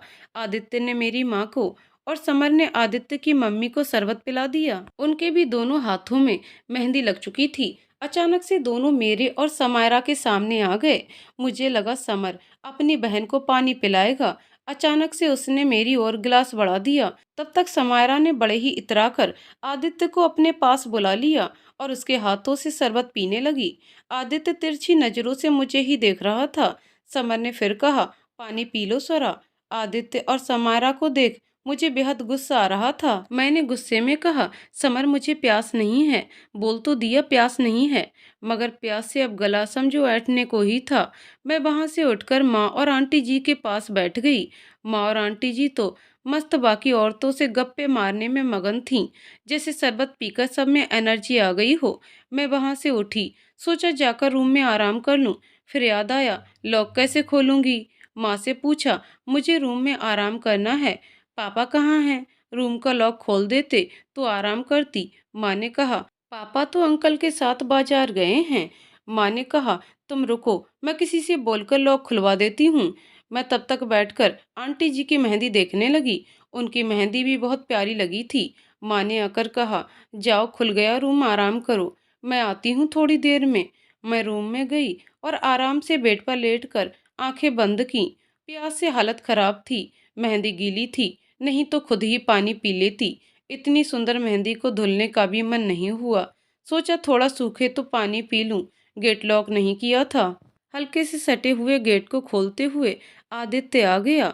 मैंने गुस्से में कहा, आप यहाँ। उसने जग से पानी लिया और गिलास मेरे मुंह के पास लगा दिया। मैंने जल्दी से एक सांस में सारा पानी पी लिया। उसने कहा, और चाहिए। मैंने हाँ में गर्दन हिला दी। पानी पिलाकर वो बेड के एक कोने में बैठ गया। मैंने उसके हाथ में देखा, छोटा सा हार्ट शेप में ए और एस लिखा था। मुझे बेहद गुस्सा आया। सोचा इतना प्यार समायरा से कि उसके नाम की मेहंदी भी लगा ली, और यहाँ मुझे दया दिखाकर पानी पिला रहे हैं। मैंने कहा, अब आप जा सकते हैं। आदित्य ने कहा, तुमसे बात करनी है। मैंने कहा, मुझे नहीं करनी। वो ए और एस देखकर मेरा दिमाग पहले ही सटक गया था। उसने अपनी मेहंदी दिखाते हुए कहा, कैसी है। मैंने गुस्से में कहा, जिसके नाम की लगाई है उसे ही दिखाओ। आदित्य ने कहा, इसीलिए तो तुम्हें दिखा रहा हूँ। मैंने आश्चर्य से अपनी आंखें बड़ी करते हुए आदित्य से पूछा, क्या। इससे पहले आदित्य कुछ बता पाता, रूम में माँ आराम करने आ गई। माँ को देखते ही आदित्य ने माँ को सफाई दी कि स्वरा को प्यास लगी थी तो पानी देने आया था। आदित्य के सर पर हाथ फेरते हुए माँ ने कहा, हमेशा खुश रहो बेटा। मैंने सोचा, ये आदित्य जरूर जादू जानता है, जिसे देखो इसका फैन बन जाता है। अगर अभी घर पर मैं इस तरह किसी लड़के से बात कर रही होती तो माँ उस लड़के को जूते आते हुए घर से निकाल देती, और यहाँ इसे आशीर्वाद दिए जा रही हैं। माँ पर भी इसका जादू चलने लगा है। रूम से जाते वक्त आदित्य ने हाथ की मेहंदी दिखाकर बाद में बात करने का इशारा किया। सबने मेहंदी उतार ली थी। हम लोग सब खाना खाने नीचे चले गए। साथ में माँ और आंटी जी भी थीं, तो आज मैं बेफिक्र थी। सब साथ खाना खाने बैठ गए। आदित्य, विवान, समर और कुछ बच्चे मिलकर खाना खिला रहे थे। हम लोग खाना खाकर वहीं नीचे गप्पे मारने लगे। समायरा ने हम लोग के साथ खाना नहीं खाया था। दूसरी बार में आदित्य, विवान, समर, समायरा और जो बच्चे हमें खाना सर्व कर रहे थे वो बैठ गए खाना खाने। सर्व करने वालों को कमी थी, तो माँ ने मुझे भी खाना खिलाने के लिए भेज दिया। मन तो नहीं था, मगर जाना ही पड़ा। सब कुछ ना कुछ बांट रहे थे। मैंने जल्दी से पूरी बांटना शुरू कर दिया। आदित्य के बगल में समायरा को देखकर मेरा खून खौल रहा था। समर और विवान तो इतनी जल्दी पूरियां खा रहे थे जैसे जन्मों से खाने को नहीं मिला। आदित्य मुझे देखकर मुस्कुरा रहा था, मगर समायरा को उसके बगल में बैठे देखकर ही सारा मूड खराब हो गया था मेरा। ऊपर से ये दोनों चिपकू होने के साथ साथ भुक्कड़ भी थे। अब तक मैंने उन्हें 5 बार पूरियां दे चुकी थी, घूम घूम कर देते देते अब मैं थक चुकी थी। जब छठी बार उन्होंने पूरियां मांगी तो मेरा दिमाग सटक गया। मैंने गुस्से में कहा कि आपने वो वाला ऐड देखा है बचपन में कि बारातियों का स्वागत पान पराग से होना चाहिए। बिबान और समर ने खुश होते हुए कहा, हाँ हाँ, मैंने कहा, ये पूरियां मैदे की हैं। कहीं आप लोगों को उनका स्वागत पेट खराब करके तो नहीं करना चाह रहे हैं। ये बात सुनकर आदित्य जोर से हंसने लगा और समायरा उसके बाद ऐसा मुंह बनाया जैसे कुछ याद आ गया। बेबान और समर ने एक भी पूरियां नहीं ली। मुझे तो इतना मजा आया कि बता नहीं सकती। सबका खाना हो चुका था, शाम को संगीत था, तो सब अपने अपने रूम में आराम करने आ गए। माँ ने कहा, शाम को क्या पहन रही हो? तो मैंने कहा, आज अनारकली सूट पहन लूंगी। माँ ने कहा, चलो ठीक है। मेरे दिमाग में अभी भी आदित्य की मेहंदी वाली बात घूम रही थी। सोचा, उसने मेरे नाम की मेहंदी आखिर क्यों लगाई? कैसे भी कर ये बात पता करना होगा। सोचा शाम को ही पता चल जाएगा। अब तो शाम को मैंने लाल रंग का खूब घेर वाला अनारकली सूट पहन लिया, उस पर काले रंग का वर्क का दुपट्टा ले लिया, बाल खुले ही छोड़ दिए। आज तो लंबे बाल मेरे काफी अच्छे लग रहे थे। बड़े झुमके पहन लिए आज, और सिर्फ काजल और हल्की सी लिपस्टिक लगा ली मैंने। माँ भी तैयार होकर आंटी जी के रूम में जा चुकी थी। आजकल वो उनकी पक्की वाली सहेली हो गई थी ना। माँ के जाते ही गेट नॉक हुआ। मुझे लगा माँ इतनी जल्दी वापस आ गई क्या। मैंने तुरंत गेट खोला तो सामने आदित्य मेरा गिफ्ट किया हुआ शर्ट और क्रीम कलर के फॉर्मल पैंट में खड़ा था। मेरी आंखें कुछ देर के लिए उसी पर ठहर गईं और उसकी मुझ पर। दोनों का ध्यान जब टूटा तो आदित्य ने कहा, वो तुम्हें कुछ बताना था। मैंने कहा, मुझे भी आपसे कुछ पूछना था। उसने मेरा हाथ पकड़कर मुझे बेड पर बिठा दिया और वो खुद चेयर पर बैठ गया। उसने अपना हाथ मेरे आगे खोलकर मेहंदी दिखाई और कहा, इसे देखकर कुछ याद आया? मैंने कहा, नहीं। उसने कहा, थोड़ा याद करने की कोशिश करो। फिर भी मुझे कुछ याद नहीं आ रहा था। मैंने बेचारगी से आदित्य की ओर देखा तो आदित्य ने कहा, तुम्हें फिजिक्स के कोचिंग क्लास में वो डेस्क पर लिखा हुआ कुछ याद है? मैंने अचानक से चिल्लाकर कहा, हाँ। तो उसने जल्दी से मेरे मुंह पर हाथ रख दिया और शांत रहने का इशारा किया और जल्दी से उठकर गेट अंदर से लॉक कर दिया और फिर मेरे पास आकर बैठ गया। मैंने उससे जल्दी में कहा, वो आप थे? आपने ऐसा क्यों किया था? मैंने इतना पता करने की कोशिश की, पता नहीं चला। आपने ऐसा क्यों किया था? मेरी झपकती पलकों को कुछ देर देखने के बाद आदित्य ने कहा, क्योंकि मैं तुमसे प्यार करता था झल्ली, और तुम ना उस समय कुछ समझ पाई, ना अब कुछ समझ पा रही हो। मैंने जल्दी से कहा, प्यार, वो भी मुझसे? मैंने क्या किया? सच तो ये था कि मैं ये सुनकर ही काफी नर्वस थी। आदित्य ने हंसते हुए कहा, तुमने उस समय कोचिंग क्लास में इतना बवाल मचाया था, मेरी उस समय डर से कुछ बोलने की हिम्मत ही नहीं हुई। फिर सोचा जीवन में पहले तुम्हारे लायक बन जाऊं, तब जब मैं तुमसे मिलूंगा। आदित्य ने कहा, क्या तुम मुझसे प्यार करती हो या पसंद करती हो? तो अभी बता दो। मुझे तो सांप सूंघ गया ये सुनकर। मैंने कहा, आप मुझे उस समय भी अच्छे लगते थे और अभी भी लगते हैं। ये प्यार किस बला का नाम है, ये मुझे नहीं पता। उसने हंसते हुए कहा, अच्छा, अगर प्यार नहीं करती तो मैं समायरा से शादी कर लेता हूँ। उसके ऐसा कहते ही पता नहीं मुझे ऐसा गुस्सा आया, मैंने झट से उसके शर्ट के कॉलर को खींचते हुए अपने चेहरे के पास ले आया और कहा, आपकी हिम्मत कैसे हुई ये कहने की कि आप उससे शादी करेंगे? मैं करने ही नहीं दूंगी आपसे उसको शादी। वो टकटकी लगाए मेरी आंखों में देख रहा था। फिर उसने कहा, क्यों क्यों नहीं कर सकता? मैंने गुस्से में कहा, क्योंकि मैं आपके आसपास किसी और को भी नहीं देख सकती। अगर यही प्यार है तो मैं आपसे बेहद प्यार करती हूँ। हाँ, मैं आपसे बहुत प्यार करती हूँ।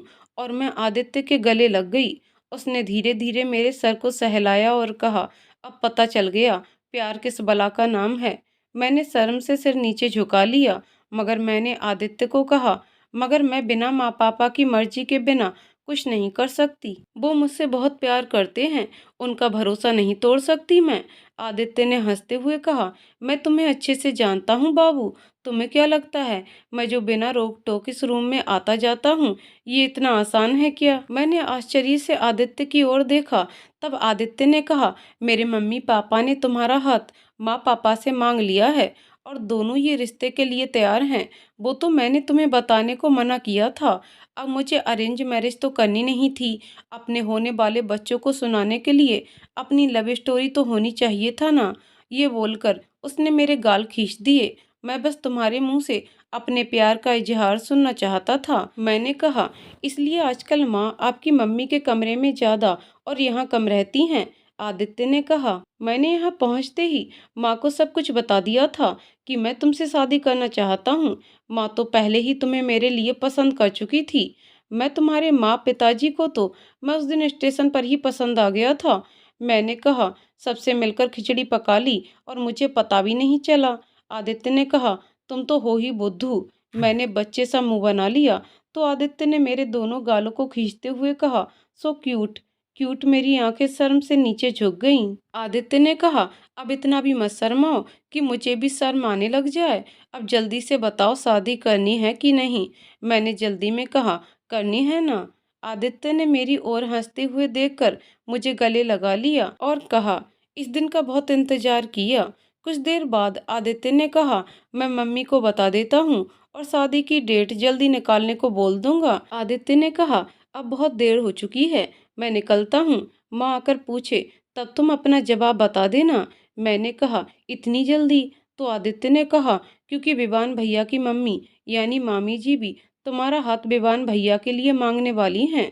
आज मैंने उन्हें बात करते सुन लिया था, इसलिए तो आज मुझे तुमसे बात करना बहुत जरूरी लग गया था। मैं तुम्हारे बिना अपने जीवन को कल्पना भी नहीं कर सकता। मैंने जल्दी से कहा, और मैं भी। उसने जल्दी से आगे आकर मेरे दोनों गालों को चूम लिया। मेरी पलकें शर्म से नीचे झुक गईं। आदित्य ने कहा, अब अपने माँ पापा और मेरे मम्मी पापा को तो नहीं बताओगी ना? मैंने जल्दी से नाम में गर्दन हिला दी। उसने मेरा हल्के से नाक दबाते हुए बाहर की ओर निकल गया। आदित्य के जाने के बाद कुछ देर तक तो मुझे लगा मेरे पैर जमीन पर नहीं पड़ रहे हैं, पेट में हजारों तितलियां उड़ रही हैं। ऐसा लग रहा था दरवाजा खोलते हुए तभी माँ अंदर आई। मैंने अपनी खुशी को नियंत्रित करते हुए माँ की ओर देखा। माँ ने मुझसे कहा कि तुम्हें आदित्य पसंद है, हमने तुम्हारी शादी उससे तय कर दी है। बहुत होनहार और लायक बच्चा है। अगर तुम्हें पसंद है तो हम लोग शादी की डेट निकाल देंगे और कल यहाँ सब उनके रिश्तेदार ही हैं, तो तुम दोनों की सगाई भी कर देंगे। रात तक सुमेर, मेरे भाई का नाम है, भी आ जाएगा यहाँ। मैंने अपनी नज़रें नीची कर लीं और कहा, जैसा आप लोगों की मर्जी। माँ मुझे आशीर्वाद देते हुए कमरे से बाहर चली गई। मुझे तो अभी भी विश्वास नहीं हो रहा था कि आदित्य से मेरी शादी हो रही है। शाम को संगीत का प्रोग्राम बहुत अच्छा हुआ। मैं और आदित्य एक दूसरे को देख रहे थे और समायरा के चेहरे की रंगत थोड़ी उड़ चुकी थी। अगले दिन हमारी शादी घर में ही हो गई। मैंने लाल रंग की बनारसी साड़ी पहनी थी और आदित्य ने व्हाइट कलर की शेरवानी। सब हमारी जोड़ी को आशीर्वाद दे रहे थे। माँ और आंटी जी मेरी और आदित्य की बलैया लेते थक नहीं रही थीं। मैंने हंसते हुए विवान की ओर देखा और कहा, अब तो आपको भैया बोल सकती हूँ ना? उन्होंने ड्रिप करके कहा, हाँ हाँ, अब तो कह सकती हो। अगले दिन रीना दीदी की शादी भी बड़े धूमधाम से हो गई। अंकल जी आंटी जी अब मेरे मामा मामी सास ससुर बन चुके थे। पापा जी इन सब में सबसे ज्यादा खुश थे। अगले दिन हम लोगों को निकलना था। अगले दिन तो मुझे आदित्य को लग रहा था ये ट्रेन का सफर कभी खत्म ही ना हो। आदित्य से पहुंचने से पहले मेरे हाथ में एक पर्ची में अपना फोन नंबर लिखकर दे दिया। मैंने जल्दी से उसे अपने बैग में रख लिया। हम लोग अपने घर पहुंच चुके थे। मेरे और आदित्य की शादी की डेट एक महीने बाद की आई। मैं बीच बीच में घर के लैंडलाइन से आदित्य से बात कर लिया करती थी, जबकि माँ मार्केट कहीं जाती थी। तो सच में आदित्य बहुत अच्छे हैं। जब मैंने प्रियंका को अपनी शादी के बारे में बताया तो उसके तो आश्चर्य की सीमा ही नहीं थी। वो बार बार मुझे यही कहकर चिढ़ाती थी कि इसीलिए वो तुझे बड़े प्यार से देखा करता था। एक तू ठहरी जालिम, जिसे कुछ समझ ही नहीं आता था। वो तो अच्छा हुआ आदित्य ने हिम्मत दिखाई, नहीं तो तू किसी चोमू टाइप से शादी कर लेती। देखते देखते हमारी शादी का भी दिन आ गया। मैंने लाल रंग का लहंगा पहना था और आदित्य ने उसी से मैचिंग की शेरवानी। सब घर में बहुत खुश थे। पवित्र अग्नि के फेरे लेकर और आदित्य के नाम का गले में मंगलसूत्र और मांग में आदित्य के नाम का सिंदूर शोभा पा रहा था। आज उनका प्यार मुकम्मल हो चुका था। तो दोस्तों, कहानी यहीं पर समाप्त होती है। दोस्तों, आपको कहानी कैसी लगी कमेंट करके जरूर बताइएगा। कहानी पसंद आई हो तो वीडियो को लाइक शेयर करें और चैनल को सब्सक्राइब करें। कहानी को पूरा सुनने के लिए बहुत बहुत धन्यवाद दोस्तों।